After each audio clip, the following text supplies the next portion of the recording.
The following program contains views that are not those of WVTC, iNetworks Communications, their subsidiaries, affiliates, or financial supporters.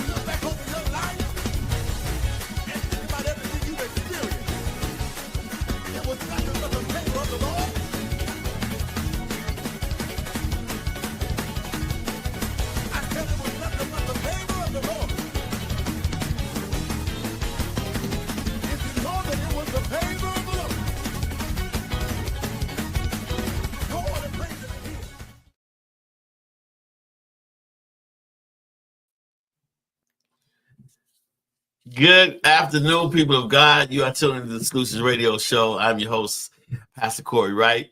As always, we know the problems are what we need to solve, do what we need to solve them. What we offer on this platform is solutions dedicated after acts of action that bring about true change, not just talking about change, and no excuses for excuses are man tools of incompetence that build bridges nowhere and monuments of nothing, broadcast live from the WBTC radio and television network. You can see I'm already tongue-tied because I have a special guest. She's so beautiful. I'm in here fumbling. I can't get it together. Y'all help me. Listen, you are in for one of the greatest testimonies ever. A very special lady, somebody that's been to the bottom and worked her way to the top, somebody who is very gifted and talented as a DJ. All the wonderful things you see far as my brand, even this background, you see the commercials, everything is done by her. When you talk about a super talent, very beautiful lady. So guys, don't blow up her inbox because I don't know if she's single or not. Don't blow up her inbox, but you all about to hear an amazing testimony. It's my honor and my pleasure to present Miss Davina Mitchell, y'all. DJ, what's your name? DJ Fly Diva. DJ Fly Diva. Wow. How you doing, Miss DJ Fly Diva? What you want me to call? You know what? I got so many names. Davina's fine. Davina's. Yeah, I'll be Davina today. Yeah, I'll be Davina is today. fine. How you doing? I'm doing good. Good. Well, tell us a little bit about yourself. Just like that. Well, introduce because who know you better than you? Who knows Davina better than Davina? Absolutely. Davina Mitchell, as he put it, affectionately known as DJ Fly Diva. I DJ on the stepper scene, so I won't get too much into that just in case you want to talk about that a little bit later. I have a 24-year-old daughter. What? I do. Okay. I have a 24-year-old daughter. I'm a dog mom. Dog mom? Yes, I love animals. I have a dog. And we'll tap into some more things as I don't want to spoil too much. I'm sure you got a lot of questions for me today. Well, I had a dog, but my dog yesterday had relish and mustard and ketchup on it. Your dog name is Frank, huh? Yeah. Okay. Red. All That's what he named. right. All right. I hate those things. What? Yes. No. Childhood story. You know how when you're a kid and you're hungry, the answer to everything was go eat a hot dog. I can't stand hot dogs to this day. Can't stand hot dogs. Man, your mom work hard. Your mom like, listen, go eat them hot dogs. Leave me alone. I want to hear all that. You go boil them because that was the easiest thing to cook. Exactly. Then they have you put it in the microwave, and if you overheat it, it busts up the middle, and I just don't do hot dogs. I just don't. You know what? Listen, for all you hot dog lovers, you know, the views of my guests is her. You know, I love a good hot dog. Absolutely. But I don't. Well, you are you are doing so many amazing things. DJ, you said we talk about DJ, but let's just talk about you as a child? Okay. You know, tell us a little about your parents, if that's okay. Absolutely. So actually, this whole DJ thing came into fruition as a child. I've been around music all my life. My father, both my parents were skaters. So I've been in the skating ring since I was 3 years old. You've been skating since you were 3? I've been skating since I was 5. But when I was 3 years old, my mom would take me to her skating session. So I'd be the youngest thing in there sitting on the wall watching her skate around the rink. Okay. And as I got older, the music, like I've been into music since I was a kid. So that's where the whole DJ thing comes from. My father was a non-traditional DJ. So in the basement, he had the 12s. He had a room like this. The walls were recessed in, and every album you could think of from A to Z, the Ohio Players, Commodores, Osley Brothers. He had every record you could ever imagine. And at the age of 5, I'm on my tippy toes and I'm switching the records and put the needle on the record and hitting the crossfader, and a DJ was born.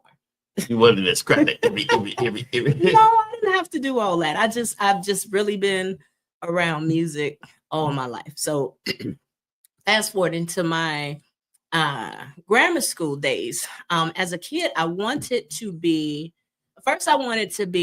an accountant. Math was one of my favorite subjects. Okay. And at some point in there, my mom, she went to hair school. So I was around that a lot. So believe it or not, I went to hair school. I used to do hair. I wanted to own my own beauty and barber shop. So the entrepreneur has been in me since I was, I don't know, a young kid, single digit ages. And so I went to school for hair. I used to barber. So you could fade somebody up? Yes.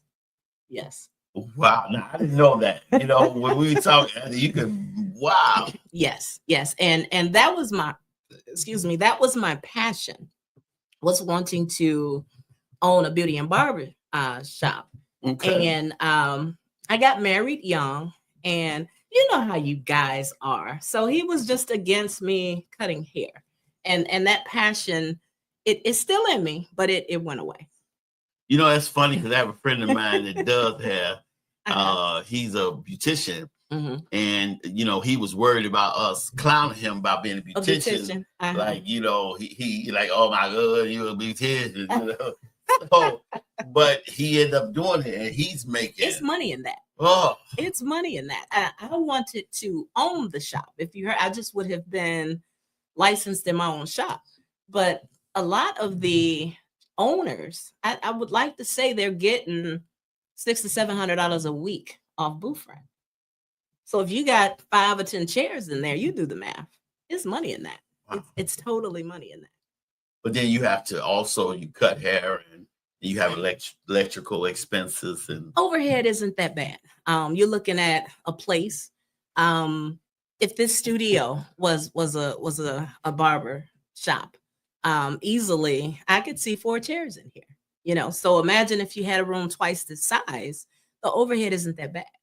You're gonna pay the rental fee and then your electric, gas, and the rest is profit. Okay.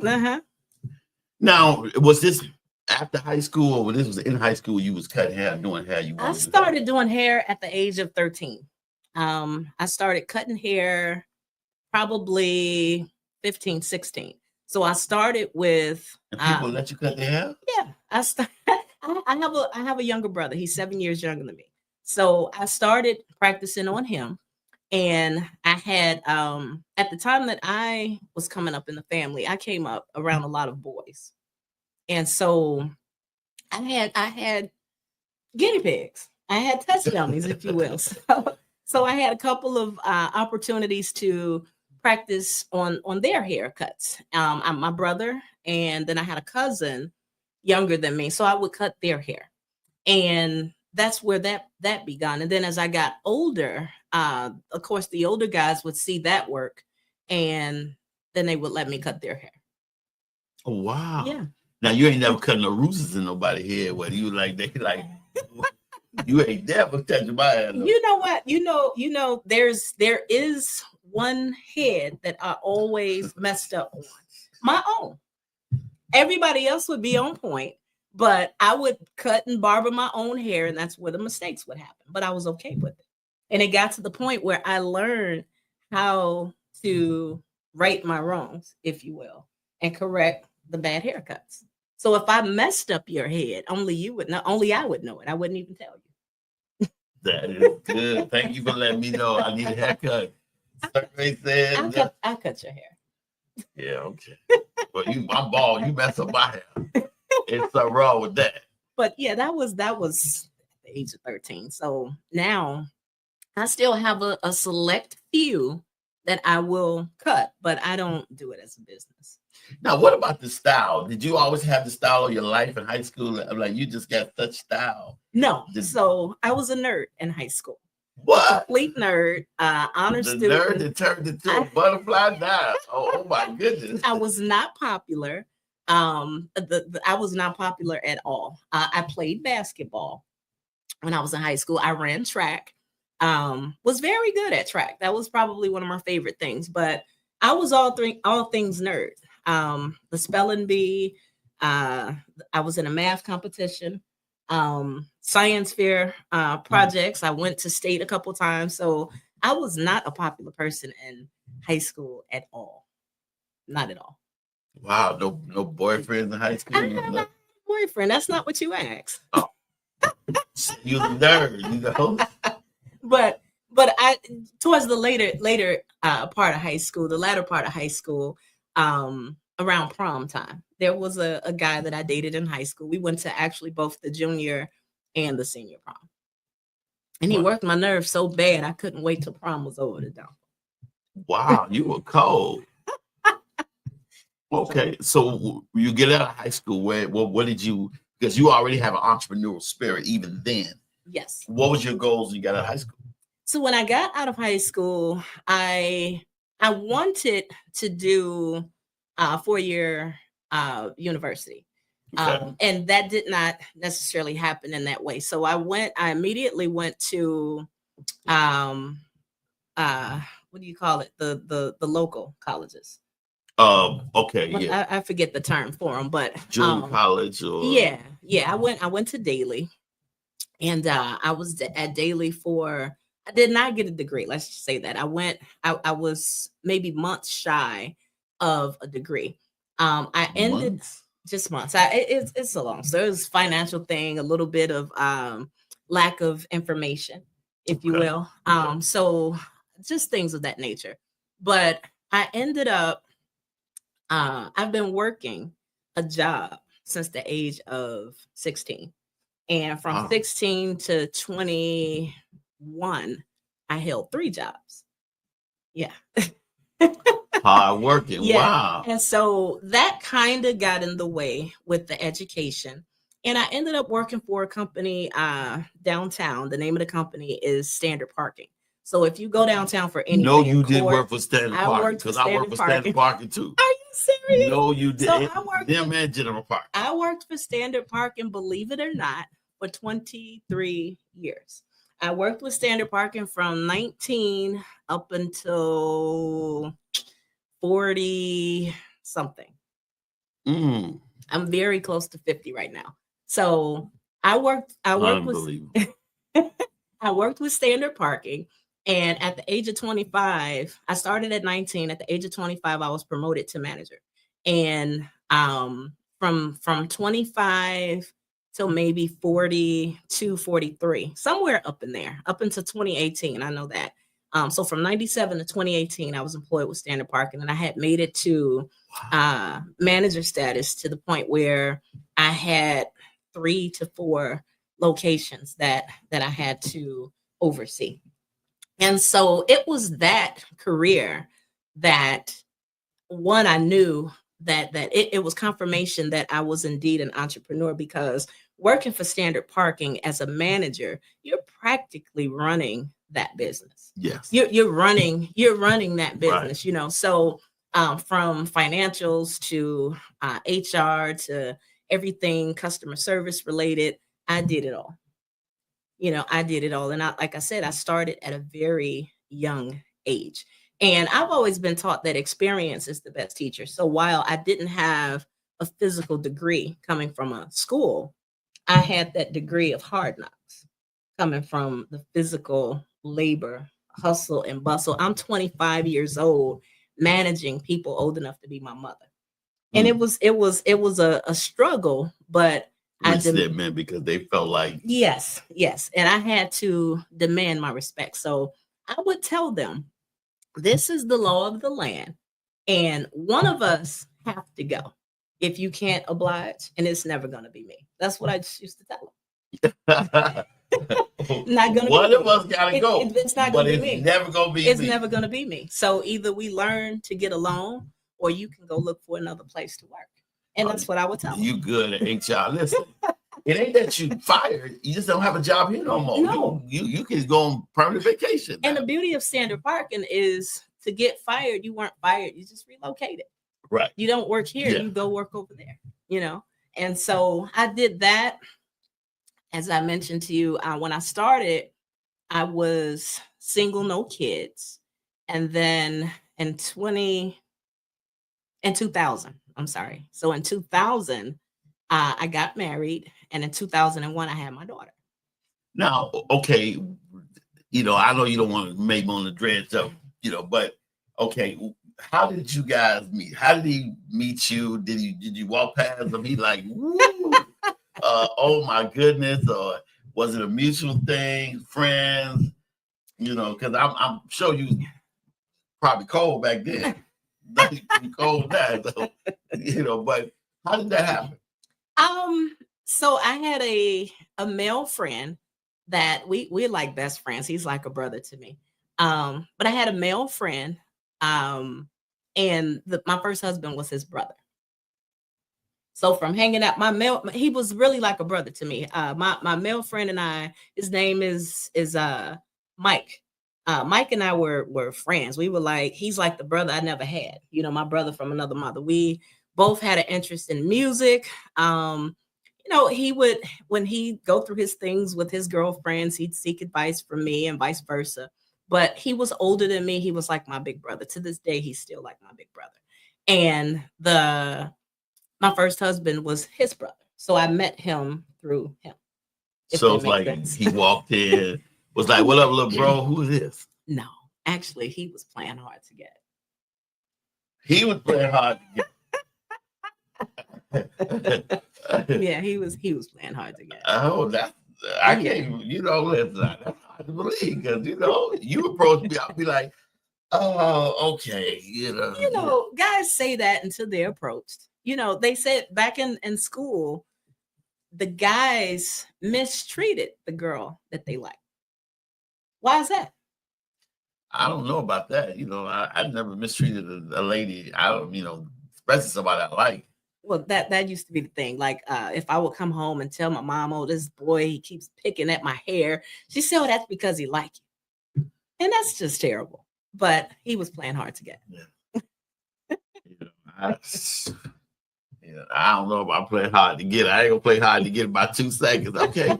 Well, if you insist, yes, let's go out. So, how did you end up winning them over? I don't even remember. That was so long ago. Okay. That was so long ago. Yeah, because he probably like, listen, because I was always told that a woman is naturally aggressive, and that if she can find somebody that she can be aggressive with, that is a plus, because women are always being chased. So when you can chase somebody, it makes a woman feel better. Like a man, you're a beautiful woman. You've been in a bar. You've been a beautiful woman. You got one woman sitting up there, she's going to talk to you as long as you keep her drink filled.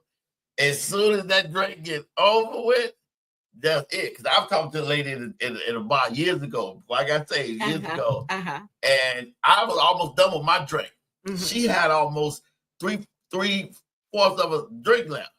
And I said, well, I'm going to order me another one. All I heard was, she threw it down. Give me another one, too. I have never been that kind of woman. No, but, or he could have been intimidated. I mean, no, it was just a situation that eventually became mutual. Okay. He dotted all the I's and crossed all the T's at the time. He cooked, he worked, you know, he was a good brother, family guy. So that's it. Oh, okay. Okay. Wasn't nothing super spectacular. No, nothing spectacular. Nothing spectacular at all. Okay. Uh-huh. Now, if you don't want to talk about, you know, I don't want to get, you know, all of it, you know. It's so much more to me than that phase. Yeah. But now, was it that you were looking for love, or were you lonely at the time, or, you know, because a lot of times when we, you know, we have parents, and I'm sure your parents are very protective, right? Okay. We be lonely sometimes, and we, you know, we see somebody that. So that I was young, as I mentioned before. I got married when I was 22, 23. So that was kind of young. And I it's not a lonely thing. It's the whole fairy tale thing. You looking for love, and I tell my daughter's about the age I was then. That's the age she is now. And I tell her all the time, take your time. Don't be in a rush, you know. And if someone told me that back then, I didn't listen. You know, I was in a rush. I was in a hurry to be a wife and be a mom and all those things. And so that was it. It wasn't lonely or necessarily looking for love. I just felt like I had to be married, and I don't know why. Okay. I mean, you know, and there's nothing wrong with that, you know. And I'm gonna tell you that, you know, a lot of people want to be married, and nothing wrong with being married. You know, you gotta try people by the spirit, Right. you know, see what fruit they bear and who they are inside. Because I have a friend, and I'm gonna have him back on my radio show, who married his wife the same day he met her. Really? We were 21. He's still married. I still talk about this. Okay. You know, he met her downtown, right there on, it was on Wales. Okay. Wales between Randolph and Lake. Okay. It was a Mr. Submarine right there under the thing, cross street from the Billy Goat Lounge. And hey, he walked up to her. We sitting down in there eating at Mr. Submarine.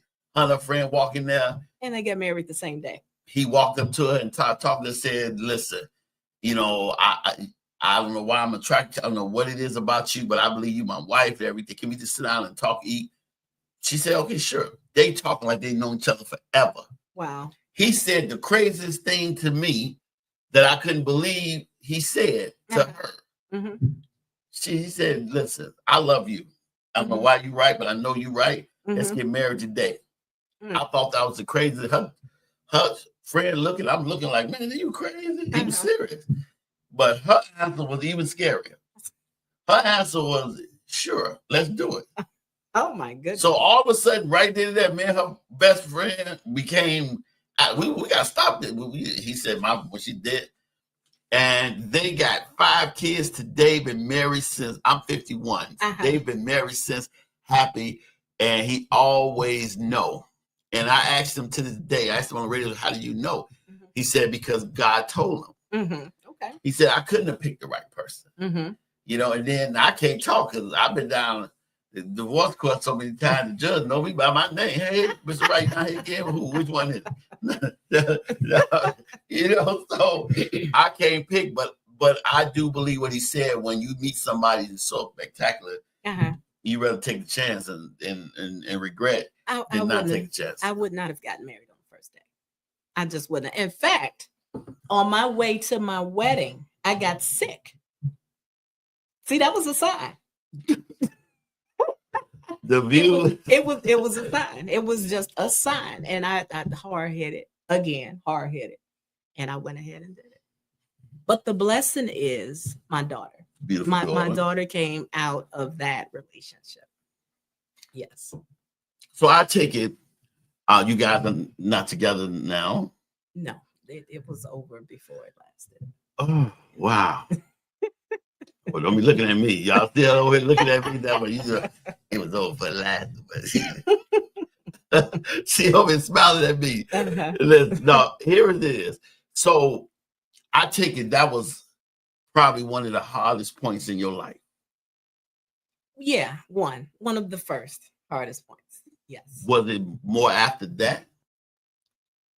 It was Well, no. After that, it was more of a retooling moment, a coming into who I am. I was 22 years old, so we went our separate ways when I was 25.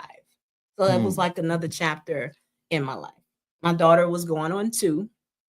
I was still employed, so it wasn't a rock bottom situation. It was more of a uh experiencing another version of myself, coming into another phase of life, another chapter of life, identifying what I want and what I don't want, you know. So was it a moment where you said, why am I here? Why do I keep making mistakes? You know, because I'm sure your mom gave you a lot of advice. No. So one thing about me is experience is the best teacher. So I have very little regret on anything that I do. That's kind of deep. You got to talk. You very, explain that because very little. I've never heard nobody say that. You know what? Because if you do if you don't do it and you don't fail, you won't understand what it's like to win. You know, just as simple Say as that that. again. If, Wow. if you don't do it and you don't fail, then you don't understand what it's like to win. And it's just that simple. So if I didn't have a bad relationship or a failed relationship, I wouldn't know what a good one is. You know, a lot of times we'll do something bad for so long that we become immune to it, and that becomes your version, your perception of how it's supposed to be, especially in relationships. So if all you've ever been Wow. in was bad relationships, and I don't think that relationships are bad. As I get older, I think that we don't take the time to determine which energy is a good match with your energy.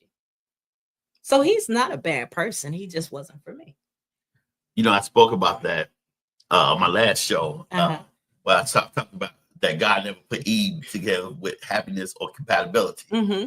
It was about the journey, about somebody you can grow with. Absolutely. You know, and you know, a lot of times people choose happiness and compatibility over ability to be able to work with somebody and grow. Absolutely. You know, positive outcome. Mm-hmm. You know, if we put the ours together, what do we Mm-hmm. produce? Mm-hmm. So that is powerful. Live with no regrets. I've never heard anyone say that. I don't regret. So you're not a really emotional person? On the inside. On the outside, no. I can be labeled as non-emotional.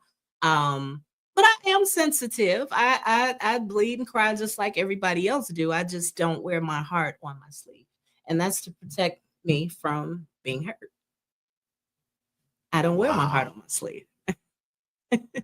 Was there a distrust for men or relationships, or was it that battle cry that I don't need nobody, I don't want nobody? So when we fast forward to now, I have that mindset. See, I got married again after that, but not immediately after that. But I got married again after that. So if we fast forward to now. So the judge know you too, huh? No. I know y'all ain't come back.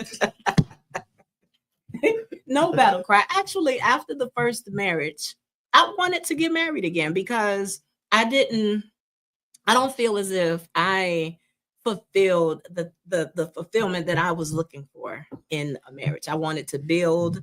I wanted to increase my family, which I didn't necessarily do. But my second husband ended up adopting my daughter. So she was 6 years old when I met him, and that's her dad. You know, he's pretty much raised her. So I wanted to build and just do all the married couple things, you know, and I experienced all that in the second marriage. So the first marriage did not deter me. I wanted to try again, but what I learned was learn yourself. You know, learn yourself, learn how to love yourself. Don't go around looking to seek validation for who you are through a man. Approve yourself. Don't wait for a man's approval of who you are. You know, that's deep because a lot of times we choose people for the situation we're in now and Absolutely. not our growth ability Absolutely. or the evolving process. Absolutely. So you had a really good, successful second marriage? Can we call it successful if it went to divorce court? But it was. It really was. It was a better representation of my idea of marriage. You know, that's powerful because for me, you know, sometimes when we don't let go of what is in us, we've been through, we'll pick somebody as a manifestation of what we're going through, that trauma bond. And like, I'm going to choose somebody like before therapy, you know, 3.5 years of therapy. Y'all, everybody know I work with the Association of Black Therapists, Social Workers. Okay. They sponsor my show. They always own them on my shows. And, you know, I took up 3.5 years of therapy. Okay.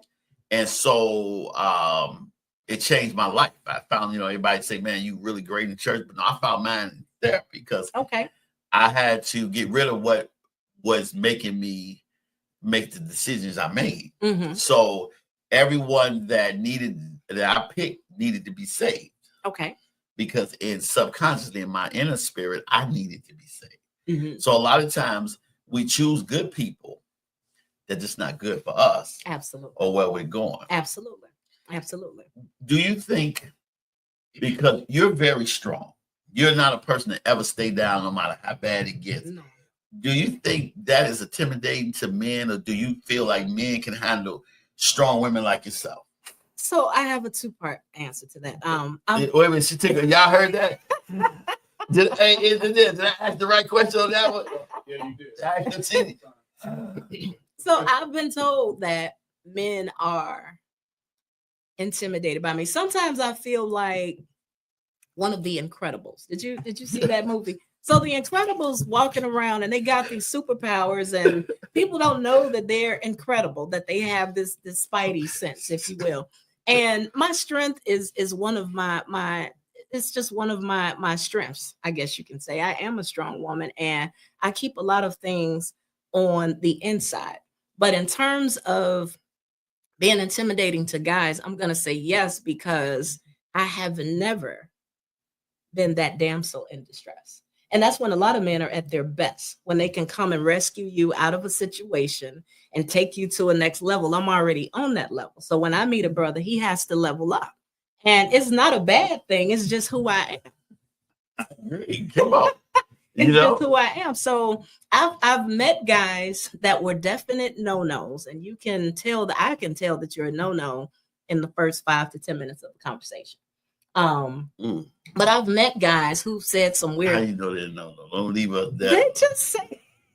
How you know they're no-no? I met a guy once who told me. So at the time, I've always, been employed. So financially, I was always sufficient, and so money was never my reason for wanting to date. I'm a woman that wanted to date for love, for companionship, for someone that I can grow with, push to be the best version of himself, and he pushed me to be the best version of myself.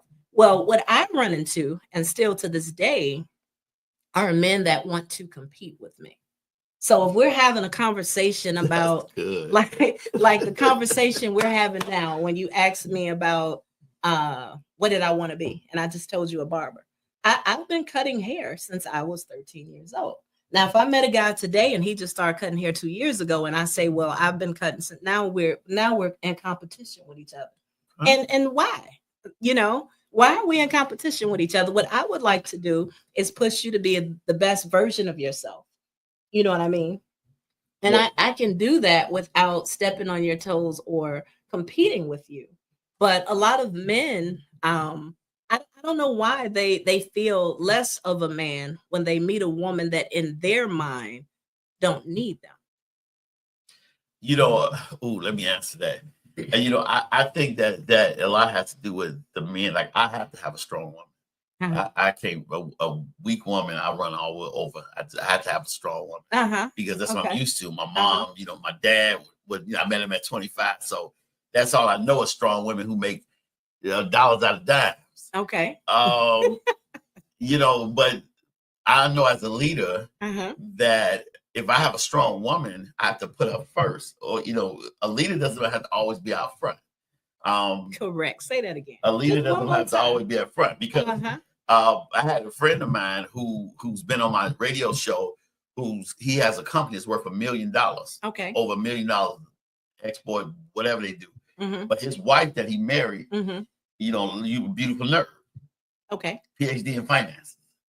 And I always tell a story. This is one of my greatest testimonies. Was I'm smart and he's smart. He was doing $175,000 worth of business, so we're both smart. I said us combined together ain't half as smart as her. So he said, Pastor, will you come down and because we're having rough times, will you come and counsel us? I said okay, and I said you gonna listen to what I say. I'm gonna tell the truth, and I said listen. I said, what I think you should do is stay at home and show your two daughters what a real man is and turn the whole company over to her. Finance, it's your company, it's y'all company. She gonna get half of it anyway. Turn it all over to her. She make all the decisions. She run the money. She run the company.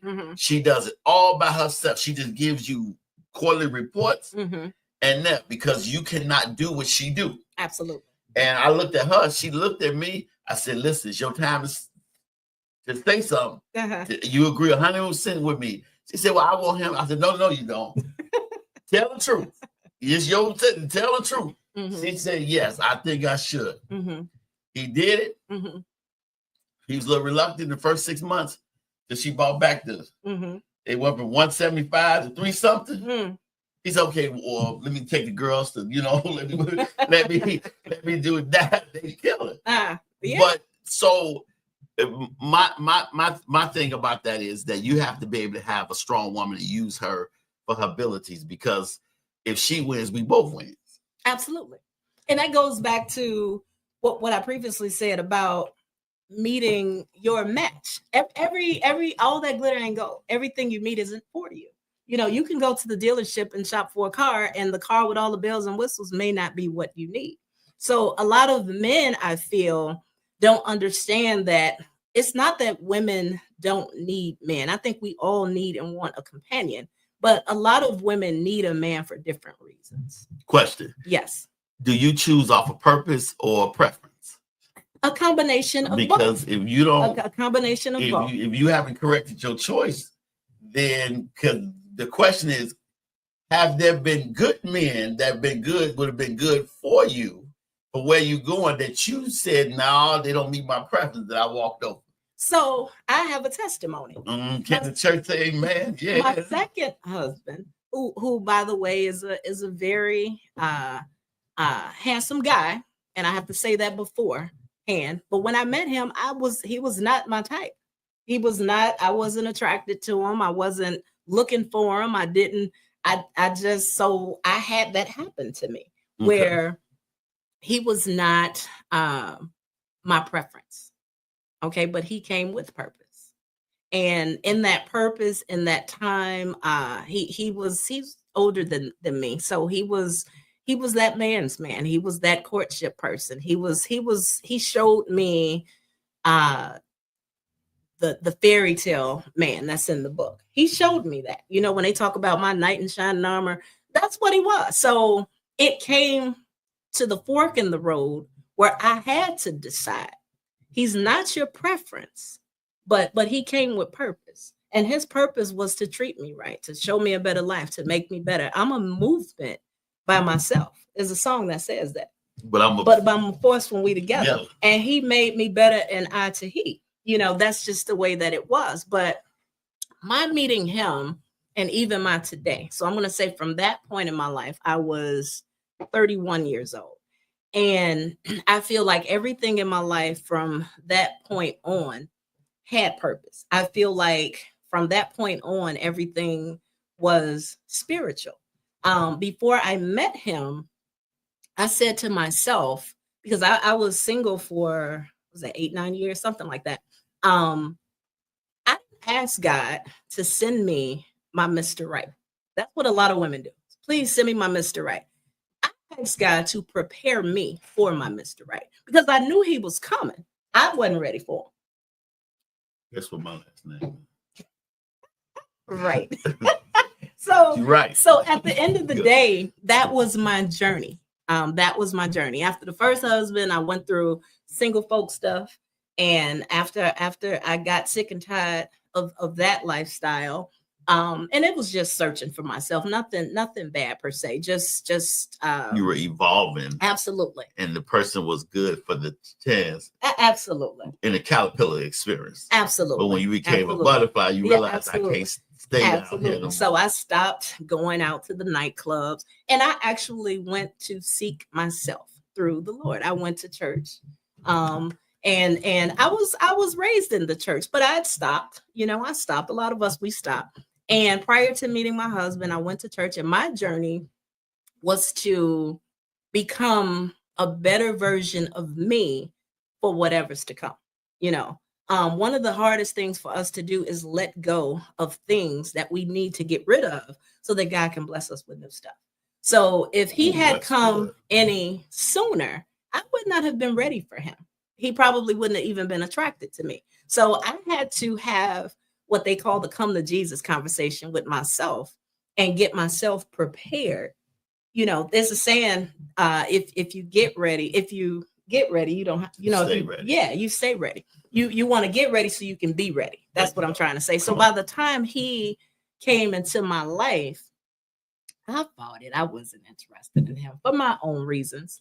And like I said, he's a handsome guy, but he did things so that I have stories of how he won me over. He did things that I didn't know existed in guys, such as, I'm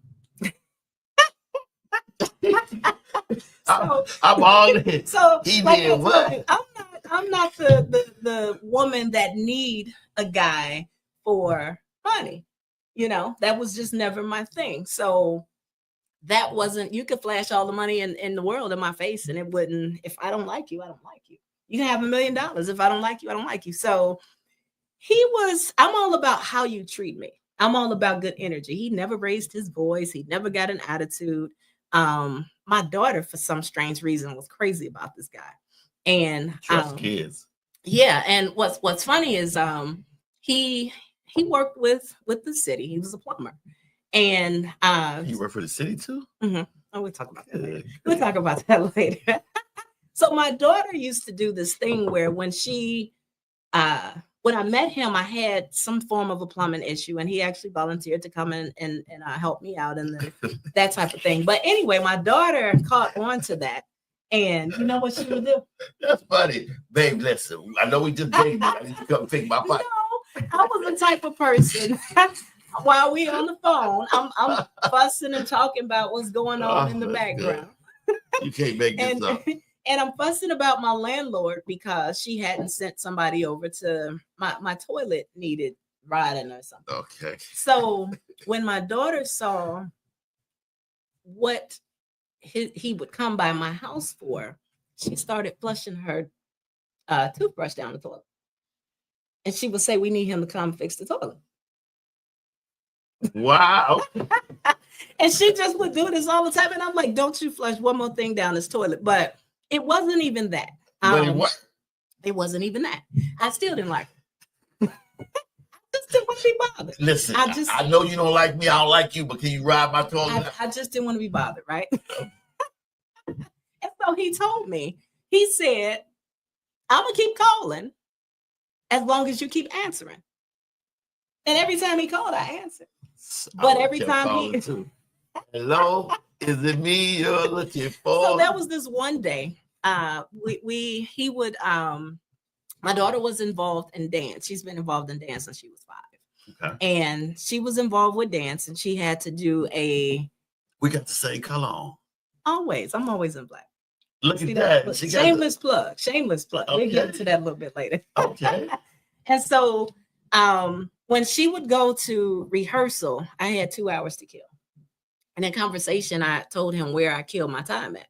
It was in Applebee's. So he just started showing up at the Applebee's, and we kind of built a relationship there every Monday. And so he learned some things about me. I like that, bro. And I had a lawn service cutting my grass at my house. So one day I went to work, came home. He had fired my lawn service.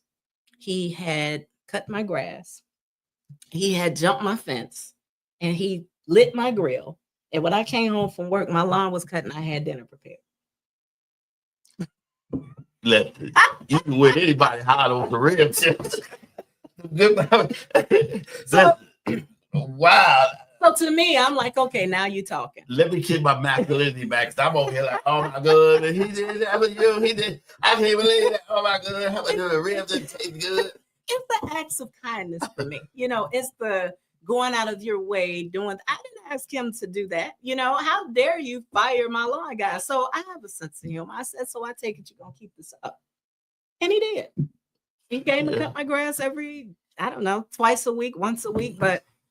To me, that was a stand-up brother. They say guys do stuff just to get with you, but that wasn't the case. He had been chasing a woman, not chasing, but he pursued a woman that kept telling him, I don't want you. And we ended up married for 10 years. Mm. Wow, I don't even want to ask about that 10th year. You don't want to talk about that 10 year because I know everybody out there listening probably like, they had such a beautiful wife. He cut a grass and cooked ribs for her, tender rib tip with the off the barbecue sauce, 10 years, did all this. What could have possibly happened? People grow apart.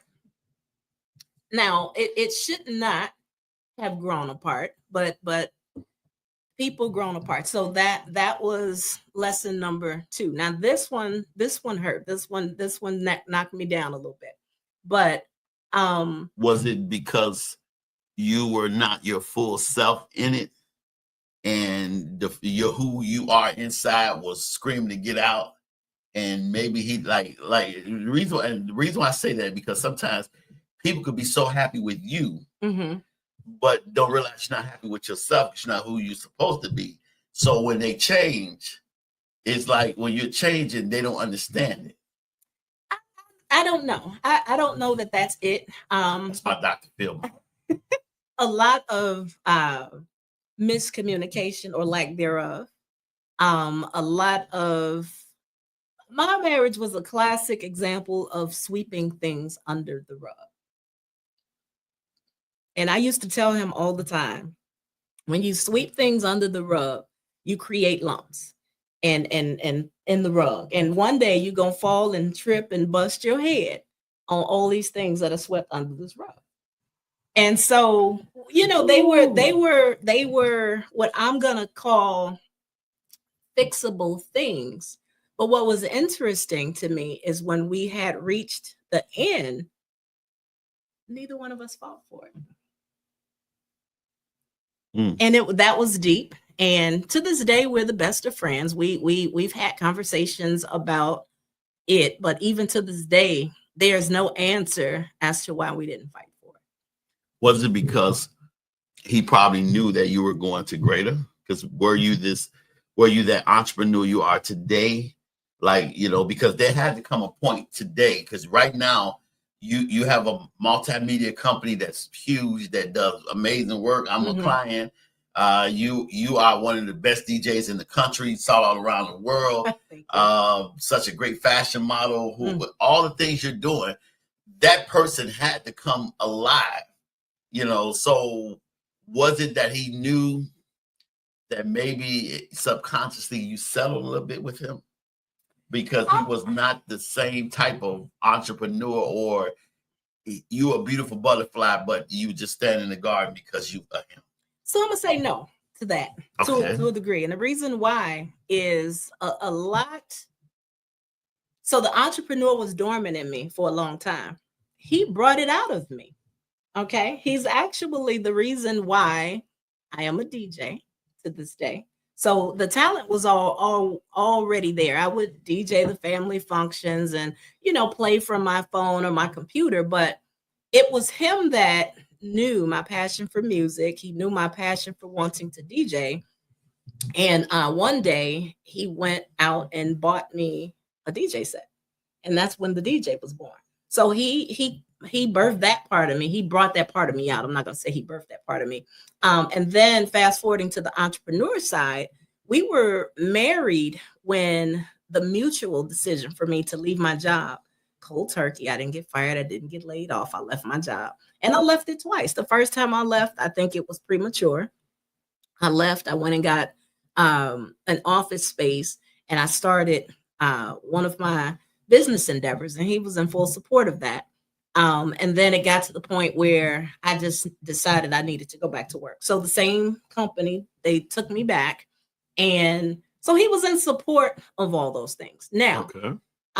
when I quit the second time, I think it was a combination of a lot of things. So the second time I gave it a shot would have been I can't remember when I went back to work, but 2018-ish, somewhere around there.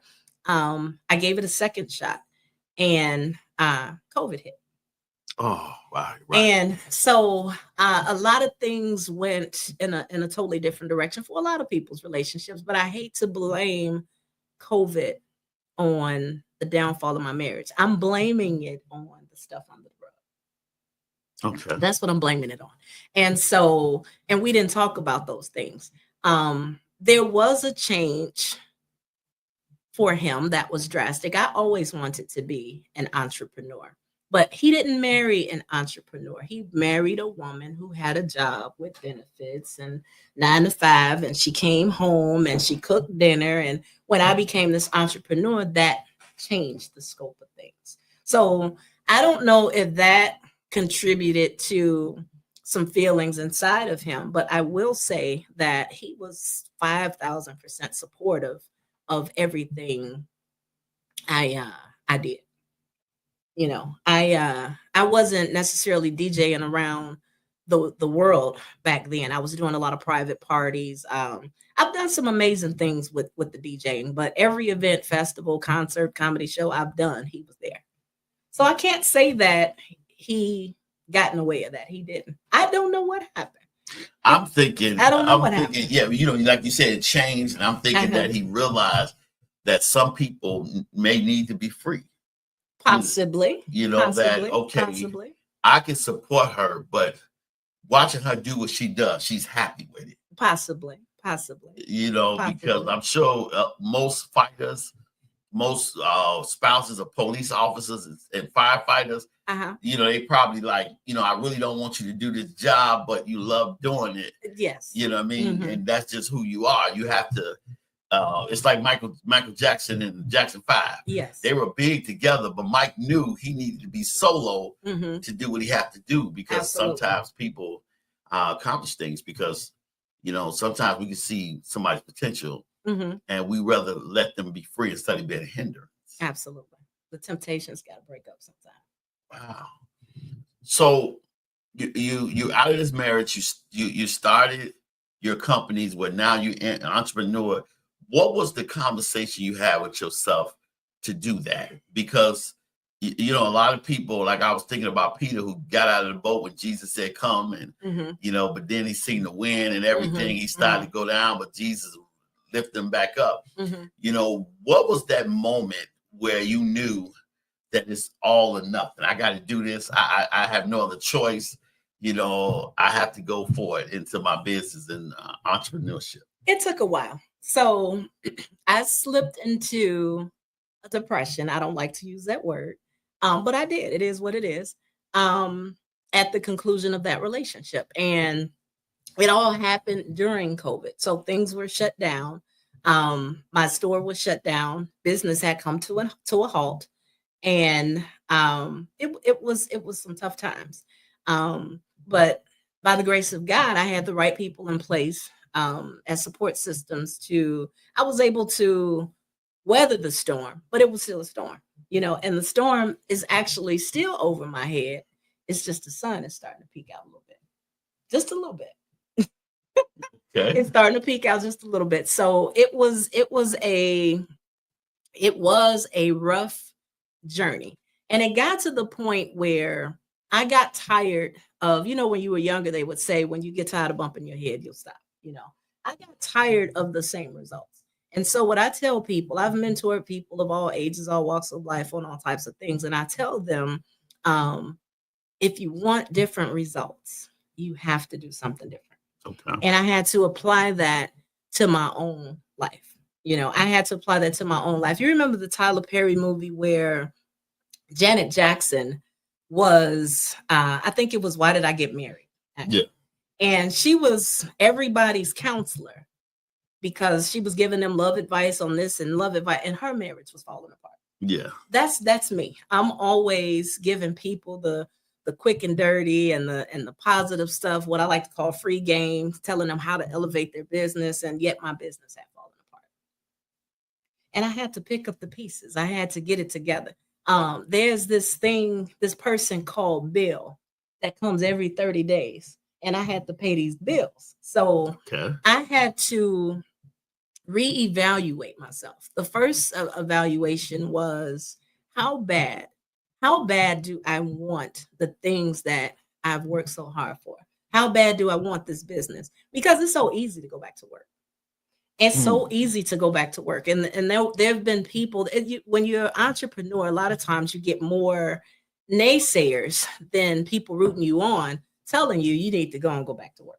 And I have those moments still to this day, but by the grace of God, I have been able to sustain and make things happen. And it's the victories, the small victories, that make me continue. Now you give so much.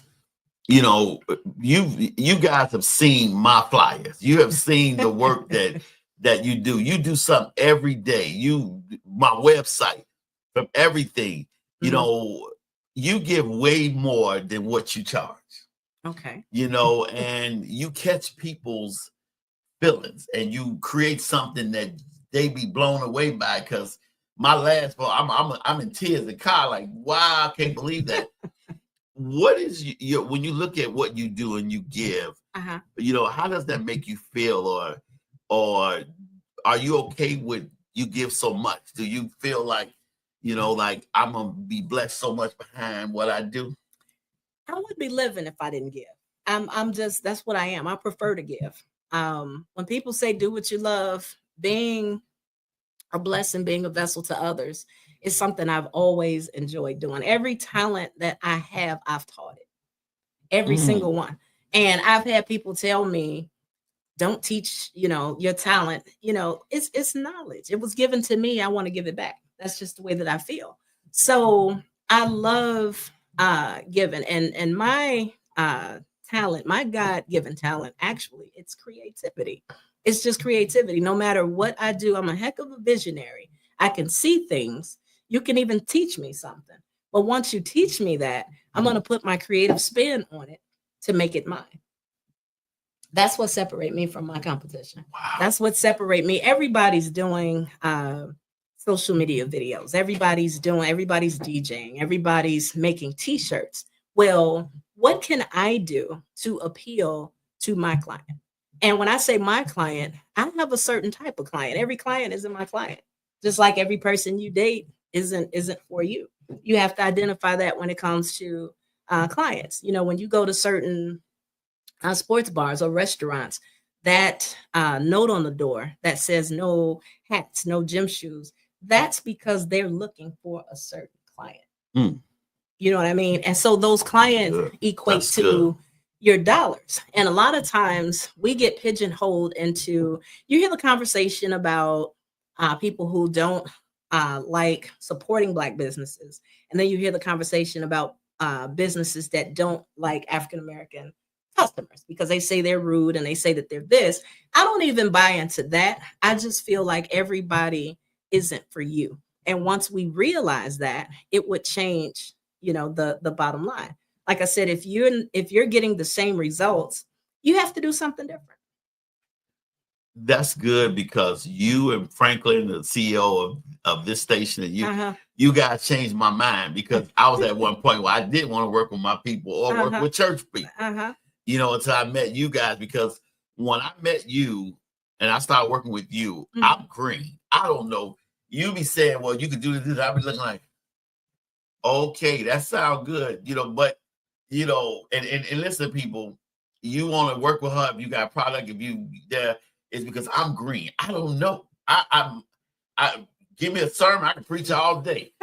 But technical stuff and all of this, I don't know.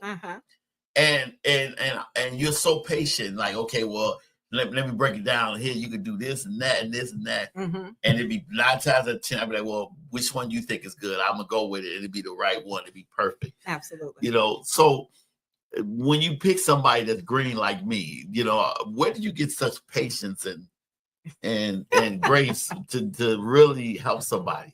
Life has taught me patience. I've always been a humble person.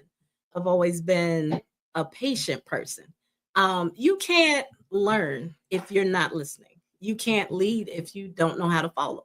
So with all those things, you have to be patient. You know, you have to, the statement, if you're the smartest person in your circle, you need another circle. So all those things have shaped me. I want to be someone that I'm not. So how do I get there? I hang around people that are, you know. Mm-hmm. I hang around people that are. Energy, iron sharpens iron. You know, energy is everything. If you walk into a room and the people in the room are frowning, you're going to be tense walking in this room, you know. And if you come in there smiling, your energy is going to dictate their energy. That's good. And so I've always been of the mindset. My mother used to tell me all the time, you're too nice. You can't be nice to everybody. But I fight her to this day on that, because that's just who I am. And God That's bless just you. who I am. And the worst revenge, and I'm not well, I am a vengeful person, but I don't do that. But the best revenge for me. And that wasn't the most conscious. Listen, I hate what I am. I can be, but I'm not. Don't I'm not. I don't. You paid me in the corner, I'm like all over your floor. The worst thing I can do to a person who has wronged me or took me for granted or whatever is leave them alone. That's how awesome of a person I am. Leave them alone. Come on.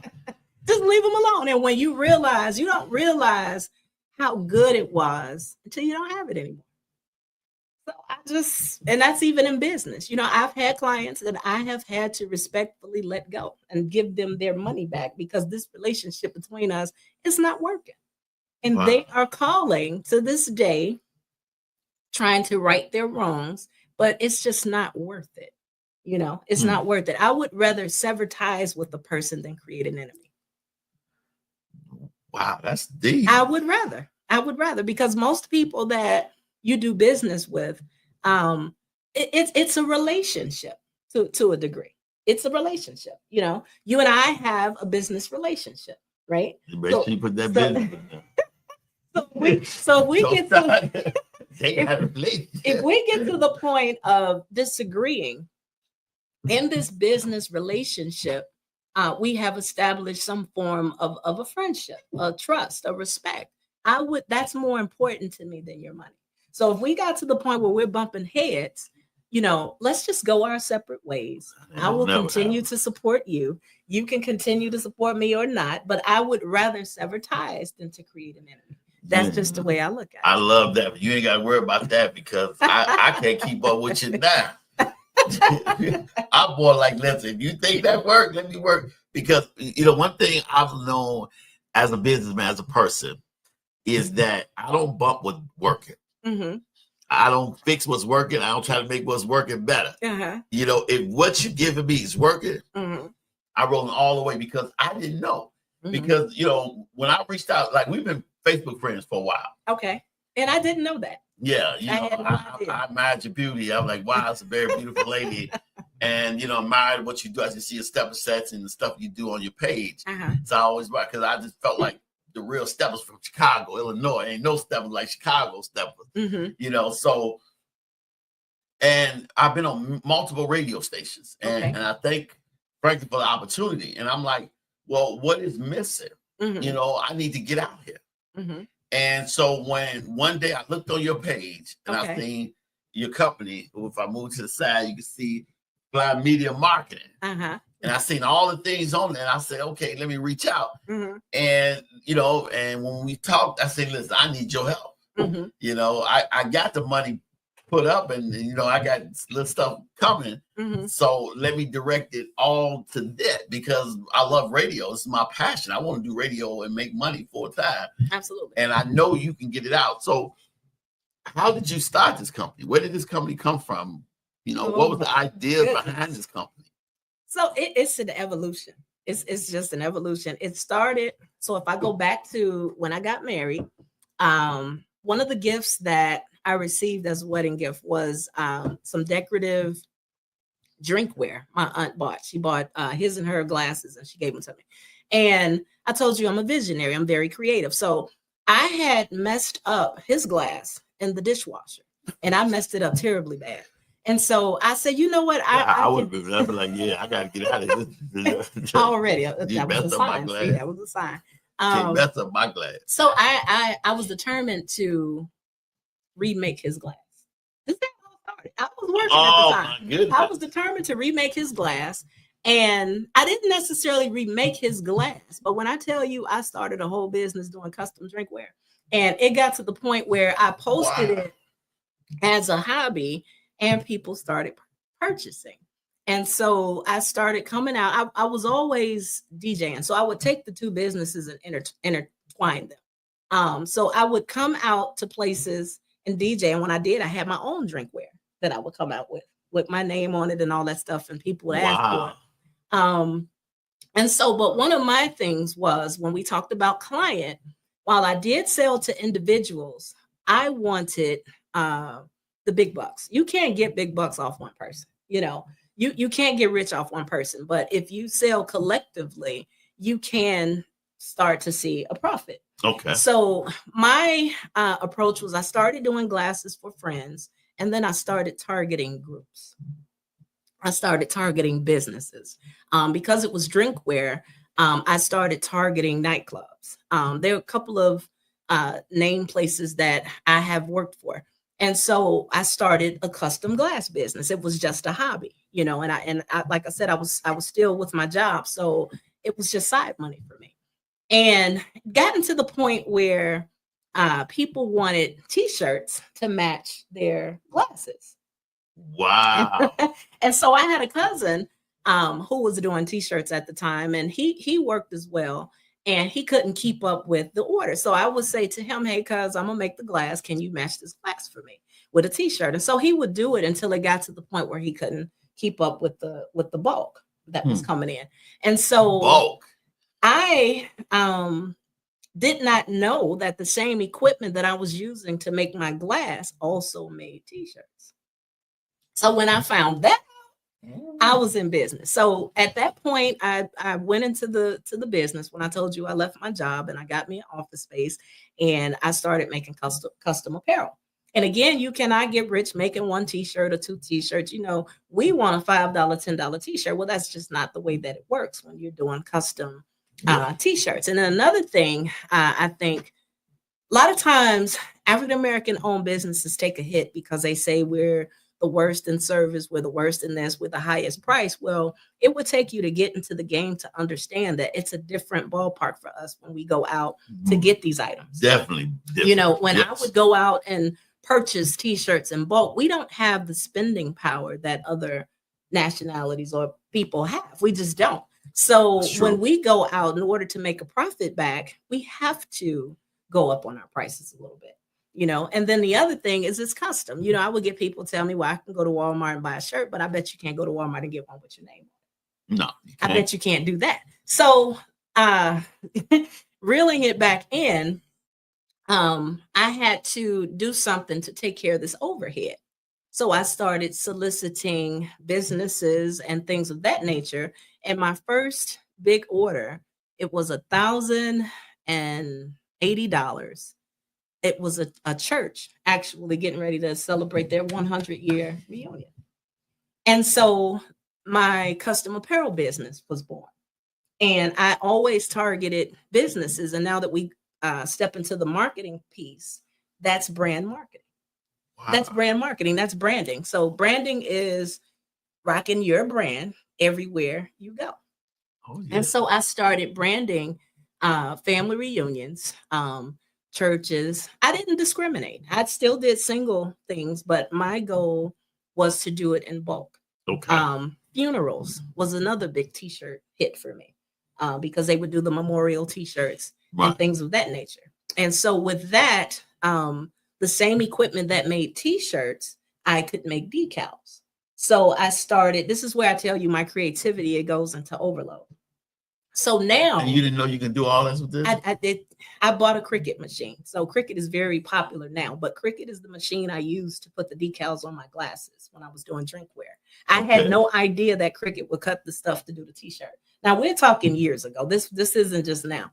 We're talking maybe eight or 9 years ago now. So the custom t-shirts was one thing. So I started jumping into niche markets. You know, I started jumping into nurses, DJs, the social groups, businesses. And so then I took it to the next level. Something like this. I can put a Solutions Radio decal on this. You know, tablecloths. I can put a Solutions Radio decal on that. So when I would go out and do vending events and things to get my business out there, every time I'm outside, it's a marketing opportunity for me. So when I would go to the vending events, I looked at the businesses that did not have tablecloths, did not have t-shirts, did not have business cards, and I would solicit those people. So now I am a vendor just like they are, but I'm providing a service that they don't, and I have something that they need. So that's where the whole fascination with businesses came from. Was bulk was the way to go. Okay. Who can I sell to get this bulk? And so then t-shirts evolved to other things. I got hooked up with a travel agent. When travel agents do trips, they like to give away swag bags. So I was the person doing their swag bags. I haven't heard about any of this. Yeah, so like custom water bottles, custom. I had one lady took a group to Jamaica and she did water pouches. You know, remember the high C punch pouches? Well, she bought some pouches and she had me put her logo on all of them. The actual patch, like with the thing in there? Yeah, she had pouch. So I started custom branding for people, basically. At the time, my business was called Diva Made Customs. Diva Made Customs. And so from there, I got a second store, which was a little bit bigger, which means I had a bigger overhead, which means I had to do some other stuff. So as a DJ, all this lineup. But as a DJ, when I went outside to DJ, even in how I came into my name, DJ Fly Diva, I was a hobbyist DJ before I came outside. I always thought that I was talented. My family always thought that I was talented, but I didn't want a name to make me sound vain as a DJ. You know, some DJs say they're the coldest DJ, they're the best DJ. I just wanted to be the flyest DJ. Okay. So when I came outside, I was fly. Hair was done. I had the glasses on. I had my earrings. And I'm telling you, I came into, because I evolved from just custom apparel to a boutique. And that happened because every time I went outside, women were literally taking items off my body. I like your glasses. I would sell them to them. I like your earrings. I would give them to them.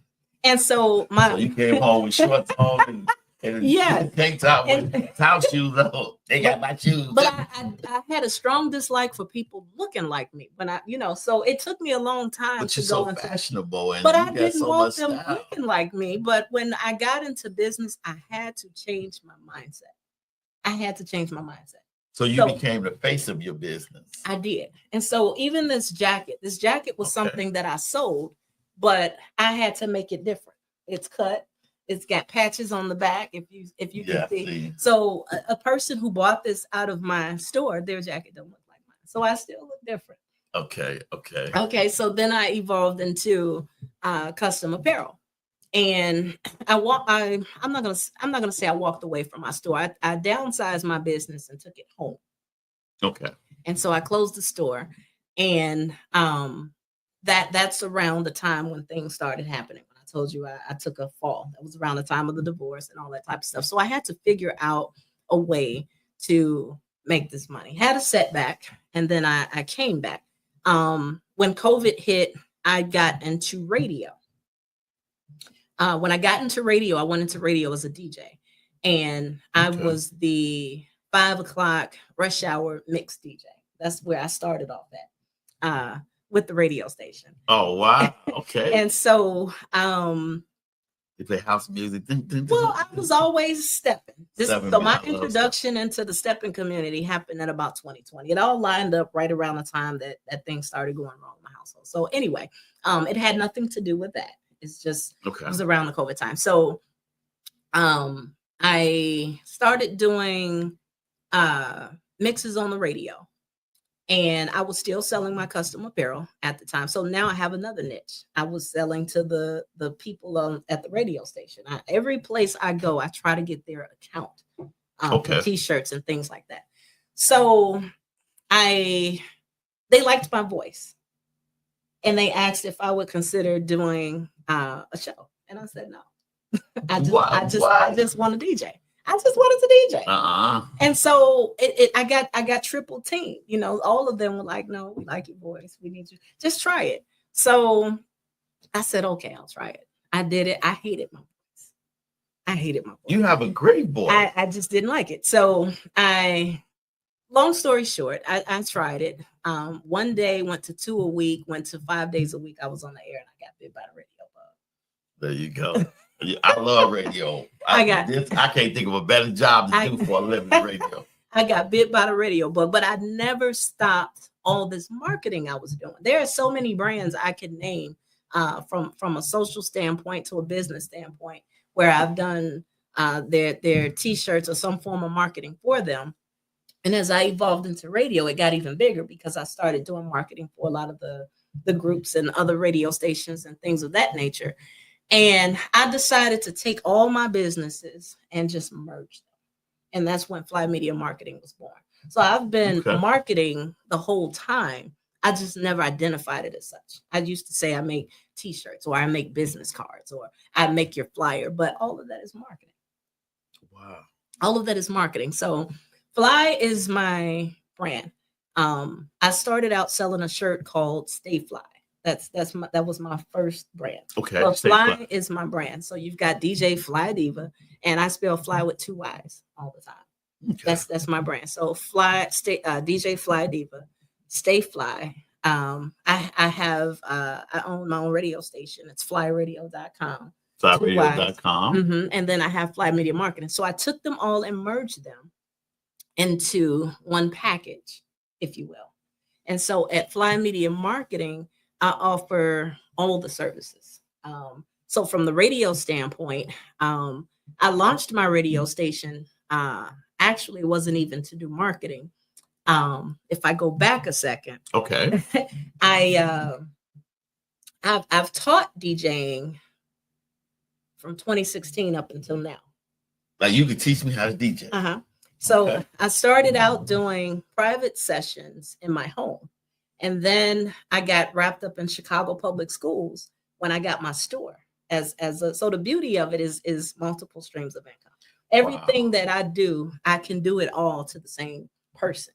You know, I don't have to separate my streams of income. Okay. So when I got the T-shirt business, I got certified for Chicago Public Schools. Wow. And so while I was in there, I said, hey, y'all know I DJ, right?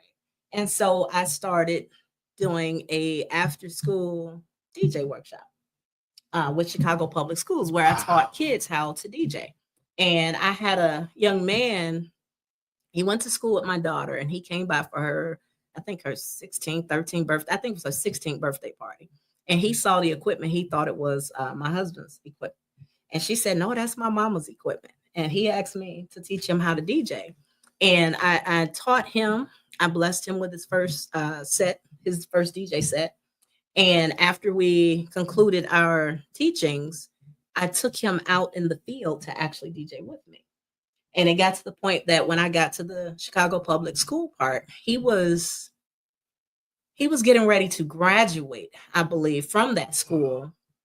And so he knew the students, and he came in as a junior teacher with me.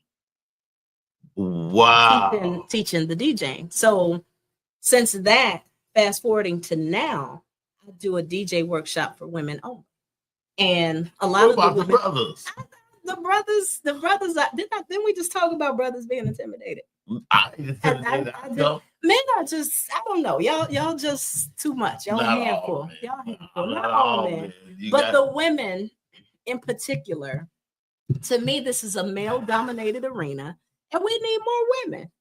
So Well, you got DJ, what's her name on V103? What's her name? Sundance. Sundance. Sundance. Yeah, Sundance. And you have Sundance does her thing. She does. So you have a lot of good DJ, female DJs. That's awesome. Absolutely, but I don't go soliciting women. I don't go soliciting work. I like for it all to come to me. That just makes it even better. So I had DJ workshop, and the women, one of their biggest complaints was that it was hard for them to get work in this male-dominated arena. They wanted to be heard. Some of them were shy, didn't want to go out and play, and that was what made me launch my radio station. I said I want to have a safe place where after they or while they're learning the craft, they can submit their work, their mixes to my station to play, huh? And that's what made me so. But like I told you, I'm a visionary out of this world. So when I got the station, I said I got to figure out how to make this station make money. Well, that's where the marketing came in at. So I also do on-air advertising, which is another tool, another vehicle money, right, in the marketing ball of things. So Fly Media Marketing is all things marketing. We do custom apparel, which I call brand marketing. Okay. We do websites. We do digital and graphic design. So we do video slideshows. A lot of your video slideshows come from Fly Media Marketing. All of them come from it. And look, my website, you should take it out. She designed everything. Yes. I have not designed anything. I ain't taking no credit. This genius right here did it all. I listen to whatever. I listen to what she say. She will take you from A to Z. Don't matter if Absolutely. you know. I do streaming overlays. So when you guys are doing your podcast and your streams and you need a custom background, that's what a streaming overlay is. This my background back here. She did. What else? QR codes. So we're evolving into this technical world. Actually, we're here in this technical world. And a lot of times I've given out 1 million of business cards, and no one has ever called me from that business card because I always ask, how'd you get my information? It's never from the business card. Okay. And then there are a lot of times when I'm out, especially DJing, and they'll come to me and say, do you have a business card? And it's so embarrassing to say that I don't. And they're looking at me like, how you out here doing all this and you don't have a business card? So I encourage everybody to consider the QR code. Consider the QR code. It's quick, it's easy. Everybody has a phone. You just pull out the phone, open your camera, tap that code. All your information pops up, everything. More stuff than you can even imagine trying to squeeze on that little bitty business card. You can put your name, phone number, email address, several email addresses, websites, social media sites. You can put your Facebook, your Instagram, your TikTok, your Twitch, whatever it is you have, you can put all that there. When you're out in public, they have little tabletop placards, about as big as this microphone, where you can have your QR code on it. It can go on your tablecloths. I've made it on the sleeve of t-shirts. You know what? So, she making me give me my t-shirt. I walk around my QR code. So it's something that should be considered for those that still walk around with a business card. You will never leave home without your business card with a QR code because it's in your phone. How can people get in contact with you to use your service and to because I know it's been life changing. I'm not one of those people that just, everybody know me. I don't just bring anybody on my show. I use it. What that show, I'm not just the president. I'm also a client. Absolutely. So Fly Media Marketing is on Facebook as Fly Media Marketing, 2 Y's, FLYY Media Marketing.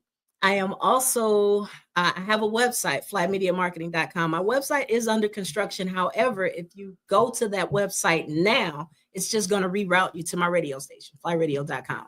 Flymediamarketing.com will have its own source, I'm going to say within the next 5 to 7 days. So that's definitely something you want to put there. But you can subscribe and follow me, Fly Media Marketing on Facebook. I can be reached at 773-482-5885.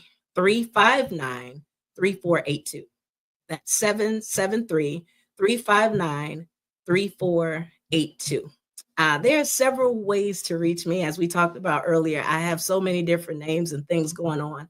I am also on Facebook as DJ Fly Diva. I am a DJ for hire. The same information applies to everything. DJ Fly Diva is on all social outlets as DJ Fly Diva. DJ FLYYDIVA. So you can feel free to inbox me, call me, text me, email me, all those things.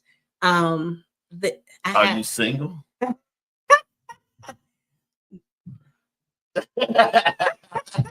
You know they're gonna be blowing up your. No, they're not gonna be blowing up my phone. They're not gonna be blowing up my phone. Single? Facebook, Instagram, and TikTok. DJ Fly Diva is there. Else, I feel as if I'm missing something. Yeah, you. I feel that flyradio.com is the radio station. I am in the Google Play Store. I'm not in the Apple Store yet. However, if you go to flyradio.com, you can listen to the station directly from flyradio.com. And as an incentive, this is something you probably didn't know.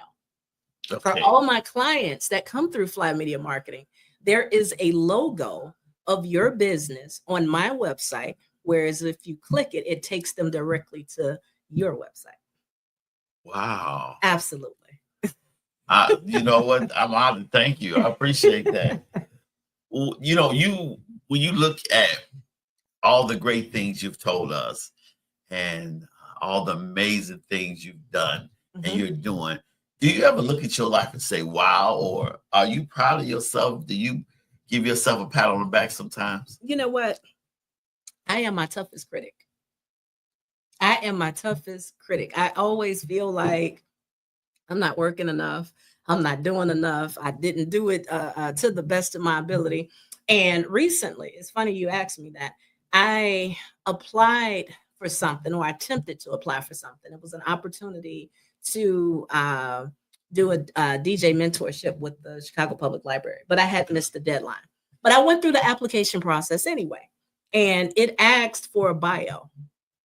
And it wasn't until I typed all the things I've done that I had that wow moment. You know, it wasn't until I typed that I've been DJing for 15 plus years that I even tap into a little bit of production. On my radio station, I am responsible for 90% of my edits and production. A lot of the imaging and effects and the commercials, I actually voice those myself. Yes. I've taught t-shirt workshops. I've taught crafting in Chicago public schools. As I mentioned, I still to this day mentor people interested in DJing. I've just done a lot of things that I did not realize until I was writing that bio. And I said, wow.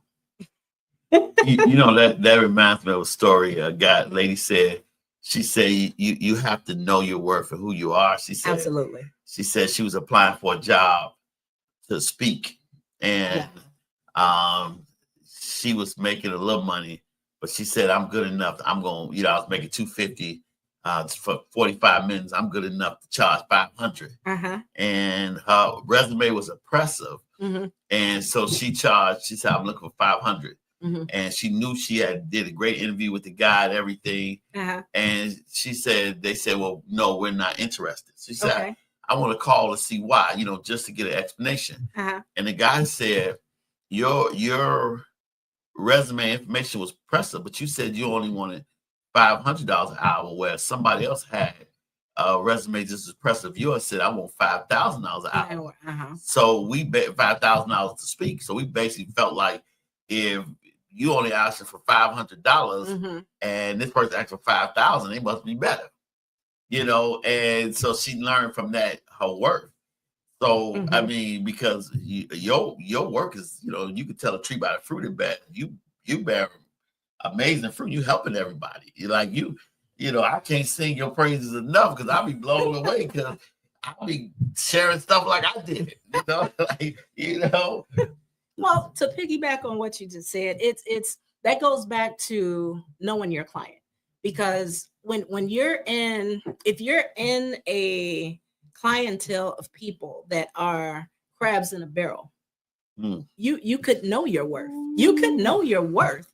And a lot of times people are impressed with what you do until you put a price on it. And then they're not impressed anymore. Always want, you know, you'll have people that'll tell you, I don't care what market you're in. You have people that'll tell you, you're the best. Oh my God, you're the greatest. You're the best I ever had. And then when it gets to the price, you want to pay me what you paid the person that was the worst. How does that make sense?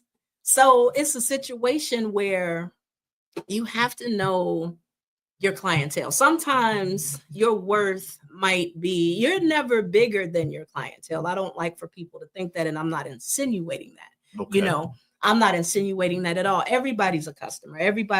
Everybody's dollars are good. But if you have a product, I tell people this all the time. They used to come in my store and I would have, they taught me real quick, right? They taught me real quick.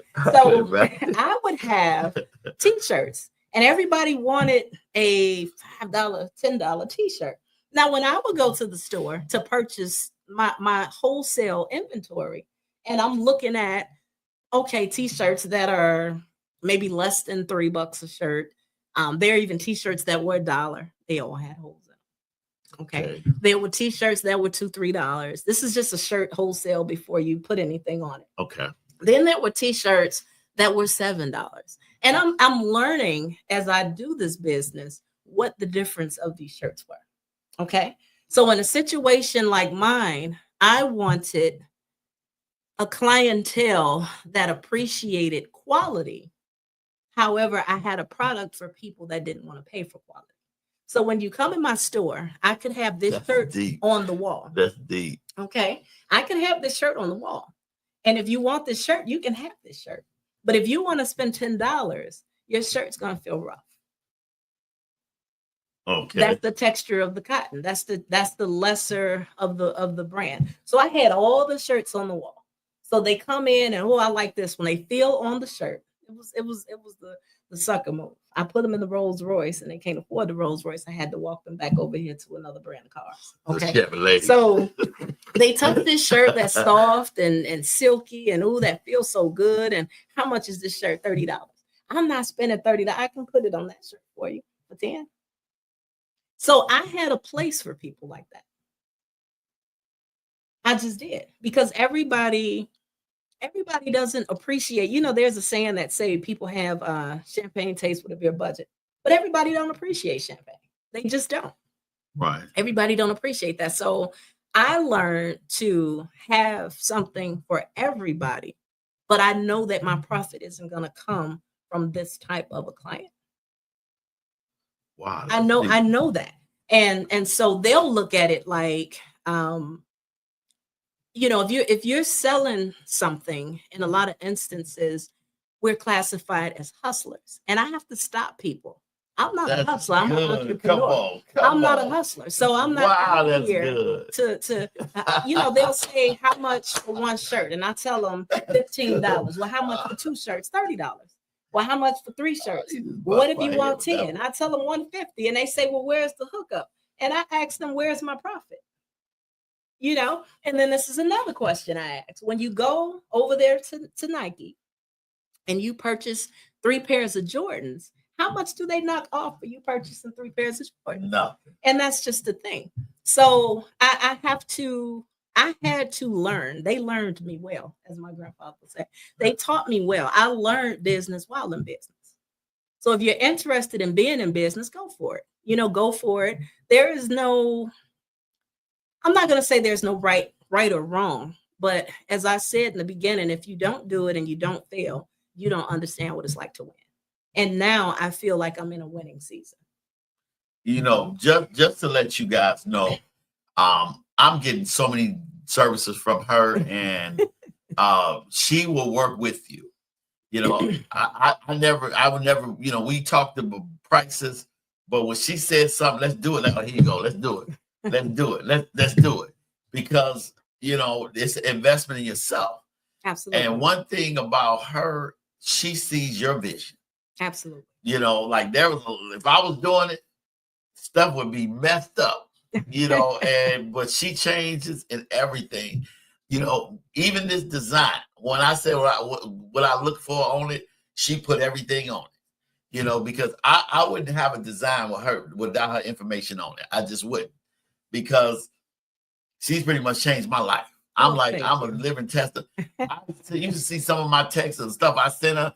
I'll be just sending her praise, because it'd be like, okay, I'm thinking this. And then for her to shoot it back to me, like it wasn't, you know, like it was a big deal. Like to me, I've been there like, oh my goodness. So, and you need that. You need that. Absolutely. You need that. And she's so great. Where do you see yourself in the next 5 years? Hopefully rich on an island somewhere with some sand in between my toes. See how she looked at me when she said that? Sand between her toes. I don't know. I've always been a hardworking person. So I was asked before, if you hit the lottery, would you stop working? And my answer was actually no. So I just see myself evolving to a better version of me.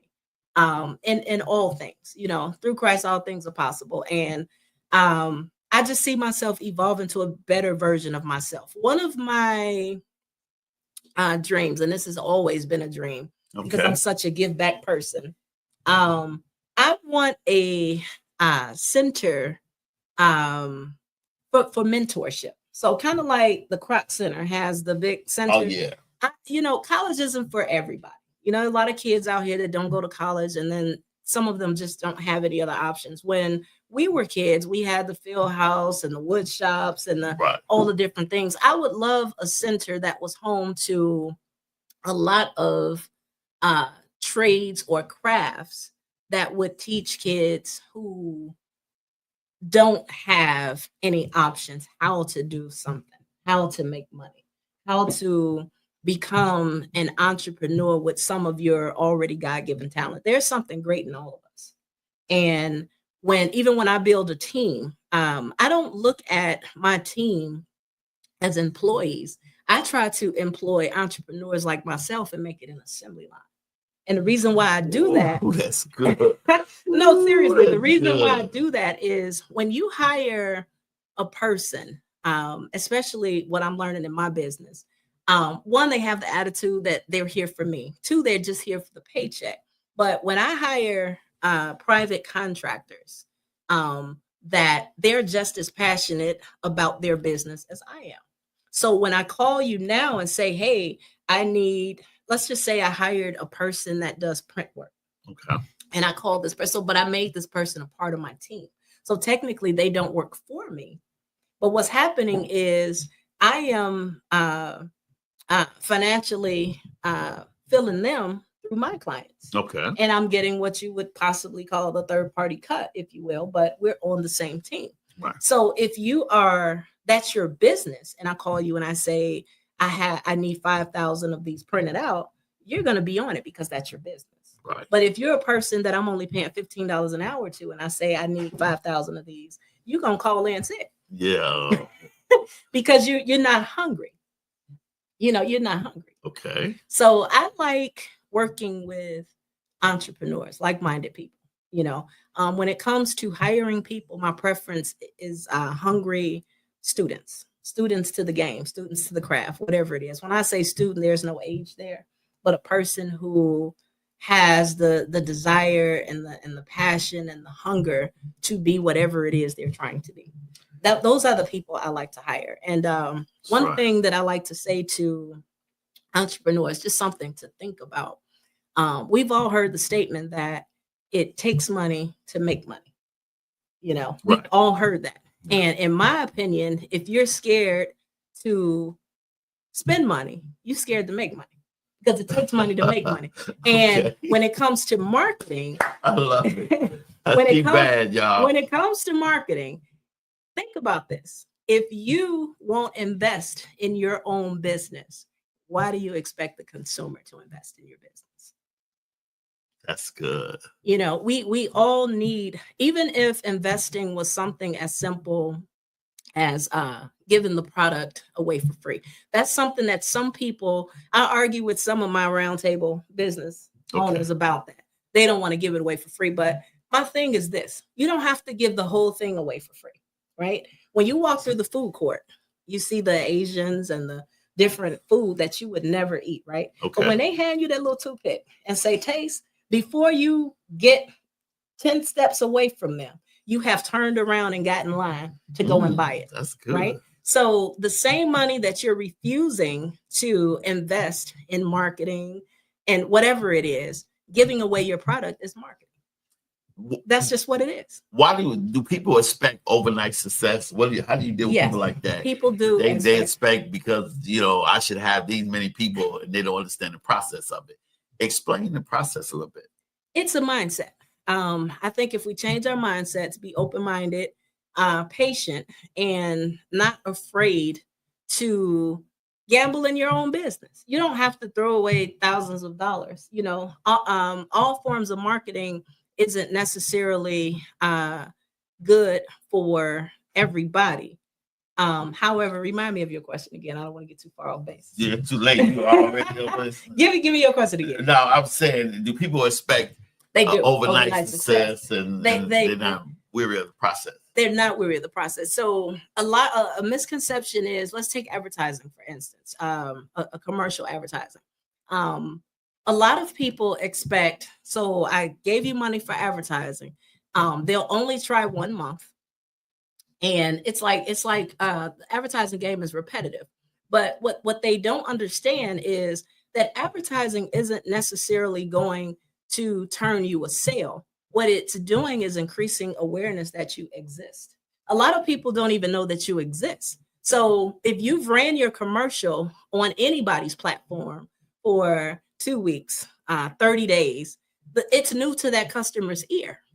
Basically you're purchasing the network of the platform that you've chosen to advertise your brand on. So myself, for instance, as I share your information, I am sharing your information with my network of followers. So they're hearing about you for the first time. Now, come month number 2, month number 3, month number 4, when it comes down to a situation where, let's just say you sell tire shine. And the first time you run your commercial, they're learning that Pastor Wright sells tire shine. Okay. But it's winter time. They don't need tire shine, right? By the time we get to month number 3 or 4 and they hear that jingle in their ear and they're like, oh, tire shine. Let me call that guy I heard on the radio station. So a lot of people think that advertising is an instant, well, I paid you X amount of dollars for 30 days and I didn't receive a phone call. What are you doing to help yourself get that phone call?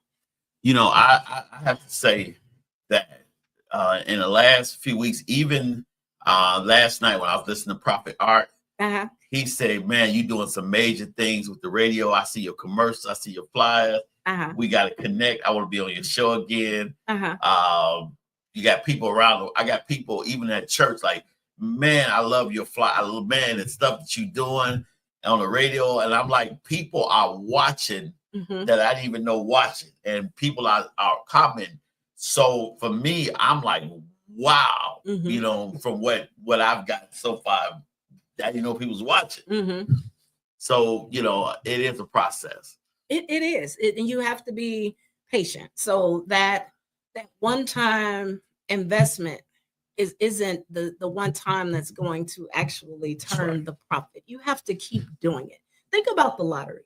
There are people that's been going to buy them scratch-off tickets for 30 years and ain't hit yet. But they are determined that one day they're going to hit. So it's the same with your business. And it's a couple of questions you should ask yourself. Who are you targeting? Are you spending your money in that demographic? What are you selling? Because some stuff is just hard to sell.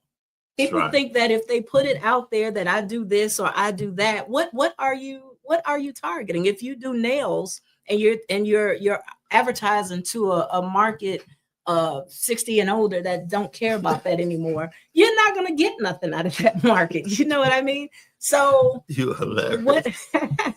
have to think about that. And that's what my consultation process is. I can identify where we need to go by listening to your goals, listening to what you have done. The things that you have done that work, we'll keep doing those things. But we're going to implement something different just to see if it works.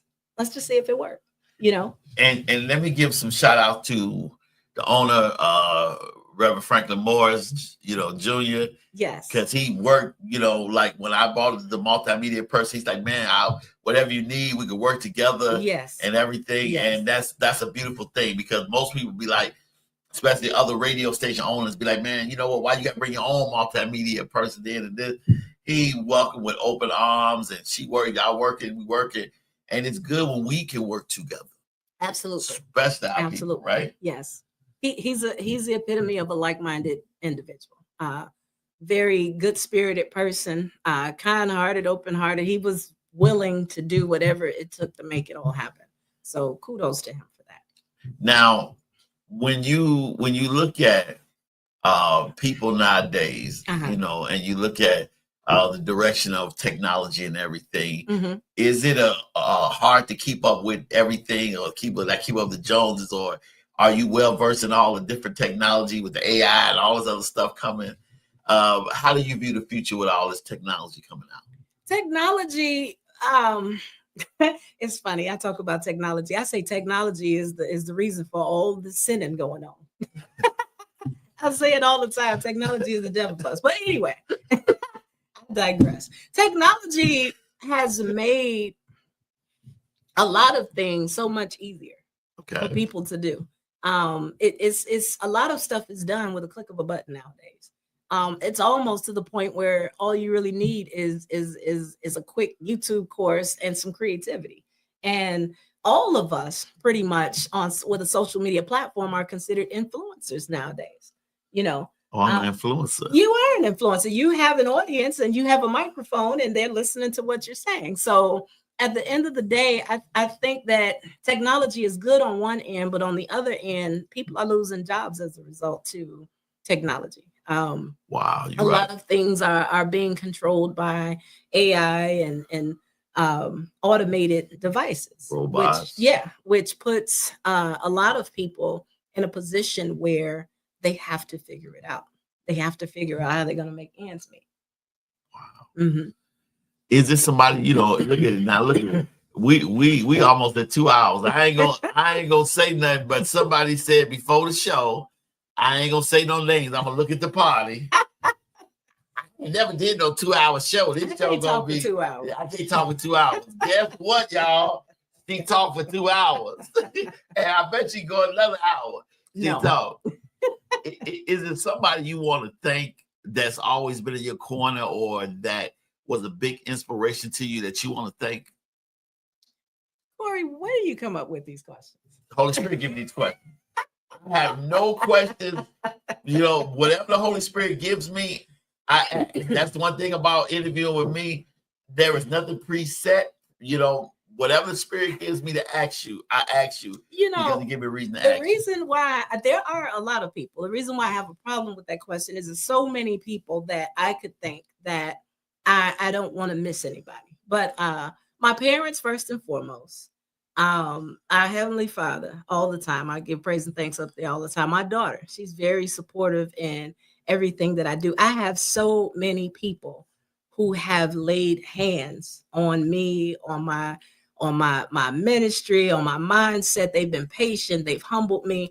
In a lot of my circles, I'm the youngest of the pack. I have friends that are 60 years old. And they like sisters to me, Oh, okay. So why?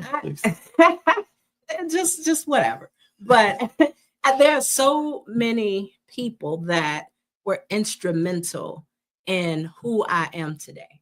I am always a student. So no matter how great I get, I am never too big to have a mentor, to have a person to pull me to the side, to have a person to sharpen my pencil when it needs to be sharpened. And it's way too many names to even name. Too many. Will there be a book and a clothing line coming? I do want a book. Clothing line, I do have my Stay Fly apparel clothing line, actually. I just kind of paused that and moved on to some other things. I don't know why the Spirit told me, but you never told me. I don't know why I did tell you that earlier today. Did you? I'm sorry, but the spirit wanted me to bring it back up because I think your clothes. This jacket came out of my boutique. Everything fly is stuff. I actually create my own apparel. You got stuff for me? I did. So as I mentioned, wait a minute. I did. He asked the question. Two people. I do. I do have things for men. The boutique part of my business is kind of on halt, but in terms of t-shirts, yes, I still have t-shirts for men. T-shirts, jogging suits, show my muscle. Jackets, all that type of stuff. I do all of that. Okay. I do all of that. Just so, what do you think about your interview? You think about being on the show? Did the 2 hours go by quicker? You think it did? This is my because you've been interviewed a lot. 4th interview. I was just interviewed. What was I interviewed? I was just interviewed. Was it about a month ago? Dallas TV with a good friend of mine, Adrian Carson. He has a podcast, and I was interviewed on his show. So they get easier. And why do you think so many people want to interview you? Because you're amazing. You listen. You gonna have to know how amazing you are eventually. You're so humble, but sometimes you gotta, not be humble, but toot your own horn. Like everybody tells me that I will never toot my own horn, but all of my interviews, I will say, were for different phases of my journey. My first interview was because I've had a podcast on the radio. It was called The Divas Den. And it was kind of my version of the Strawberry Letter. So people would write in and I would give advice. The second time I was interviewed, I actually had, I don't want to get into the details, but I had a bad experience on one of my DJ trips. And I told my story on a platform. So that was that. And then the third time I was interviewed, it was because the guy wanted to pay homage to female DJs in the stepping community. So I had the opportunity to be there. And then I'm here with you. And this time it's all about my other business. See? I got that Oprah Winfrey thing going. Oprah, I'm coming for you. Absolutely. So now what would you tell somebody, male and female, that's listening now, that may think the journey is too hard, that they're getting everything thrown at them? I said once on my last show that the devil throw fiery arrows at you, darts, and so you can burn up everything around you, so you can concentrate on the fire behind you, around you, and study the promises of God, what's in front of you. What would you say to people who may be in a very bad place right now, don't see how they gonna make it, but they out there now? What would you say to them about it getting better or encourage them? I would say don't give up. If it's your passion, don't give up. Now, in a situation where you're on the verge of losing things, sometimes we have to tone it down. It's okay to get work or get your money the best way you can, but never give up on the actual business. If it was easy, we all be doing it. It's just not easy. Be patient, be humble. And like I said, invest in you. If you invest in you, if you believe in you, it's hard to sell something that you don't believe in. It's hard to push something that you're not investing in. And one of the biggest things that aggravate me with some business owners is they'll go to another business and try to Jew them down out of their prices. But when you come to their establishment, that's not the way that they do business. So Jew them down. Yes, take their price. The views of my the word Jew. My apologies.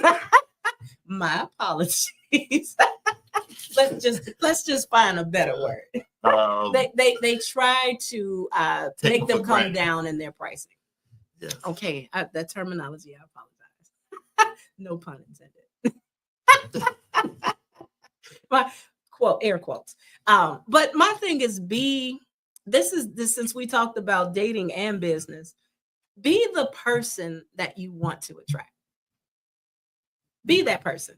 Be the client that you want. So if you want a person that's going to come in and pay you top dollar or your price, your worth, it doesn't even have to be top dollar. When you're a consumer, be that same customer. Don't go to another person's place of business and ask for a discount when you're not discounting your own product. And what about those entrepreneurs that always want to hit the home run?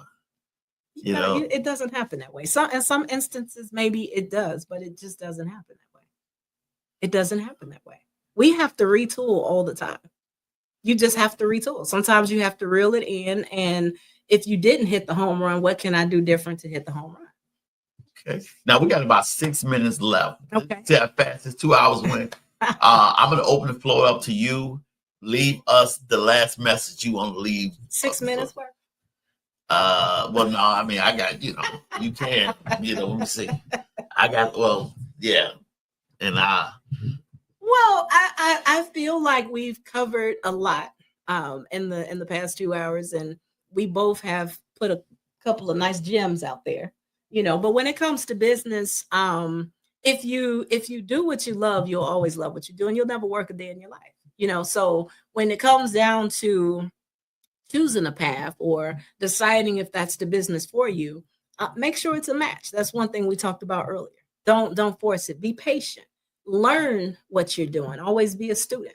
Become a better version of yourself. A lot of people get complacent.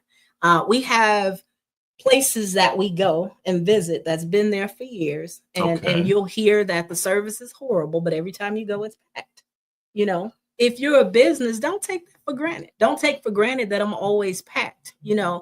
Address the problems. To me, what makes you a good person, especially in business, is how you remedy a problem. It's how you remedy a problem. You're not going to be everybody's favorite. You're not going to have a great day all the time. So as a business owner, you have lots of responsibilities, lots of them. And I don't believe that the customer is always right, but you have to analyze their complaint. A lot of times we don't like being checked. We don't like criticism. Was there any truth to what that person said about you? If it is, fix it. It's okay. All right. Well, I want to thank you from the bottom of my heart doing this. When I asked about the show, because I just felt like a great big voice and talent like yours need to be heard. Listen, use her services. I want you guys out there to bombard her business. You need that, especially I know a lot of entrepreneurs that follow me, follow my show. They got catering business, got all kinds of business. You need her to help you get out there. It's been a great pleasure. Again, she said, I can't do 2 hours. I hear this all the time. 2 hours go by so fast. This has been a great honor having on my show. Next week, join us next week. I will have Pastor Jarvis Hanson on. He has a new book that talks about covenant. And then the following Saturday, I will have Dr. Wilson, civil rights icon, amazing woman, to really talk about what it is that they had to go through and what she's went through for our benefits. And we're going to really talk about that because, I think a lot of people forgot the struggle before, and if we can be reminded of what people before us went through, then maybe we may behave better.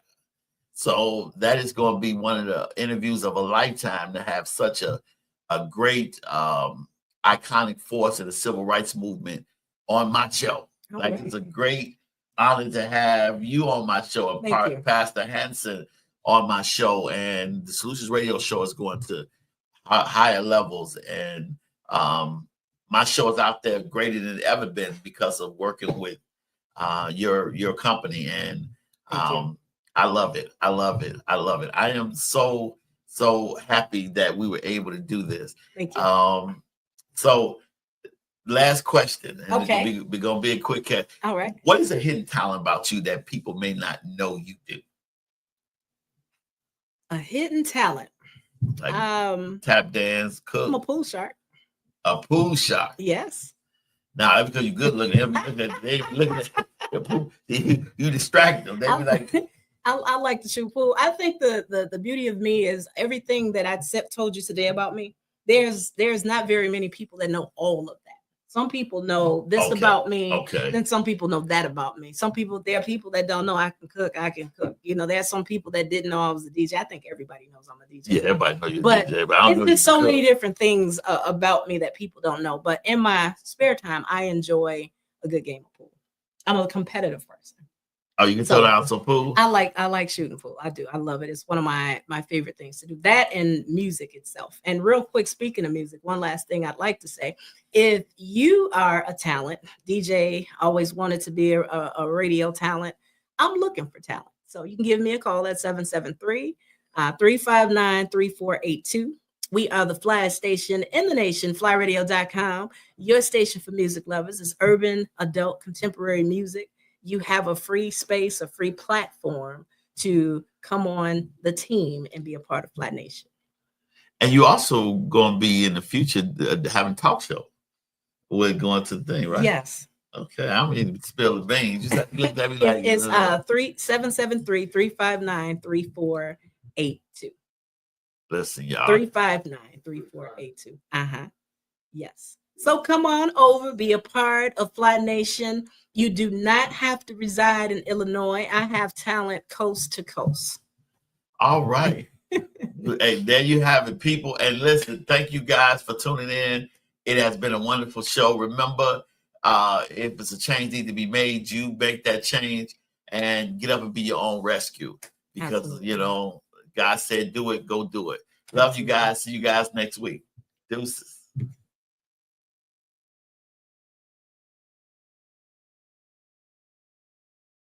Go to your Apple or Google Play Store and download the WVTC Gospel Radio app today. You can also say, Alexa, play WVTC Radio Skills. Would you like to play WVTC Radio Network? Absolutely. Download it today. Views made on the preceding program are not those of WVTC Radio, iNetworks Communications, or their financial supporters. Winning victory through Christ, WVTC Allsip Chicago, and iNetworks Communications Station.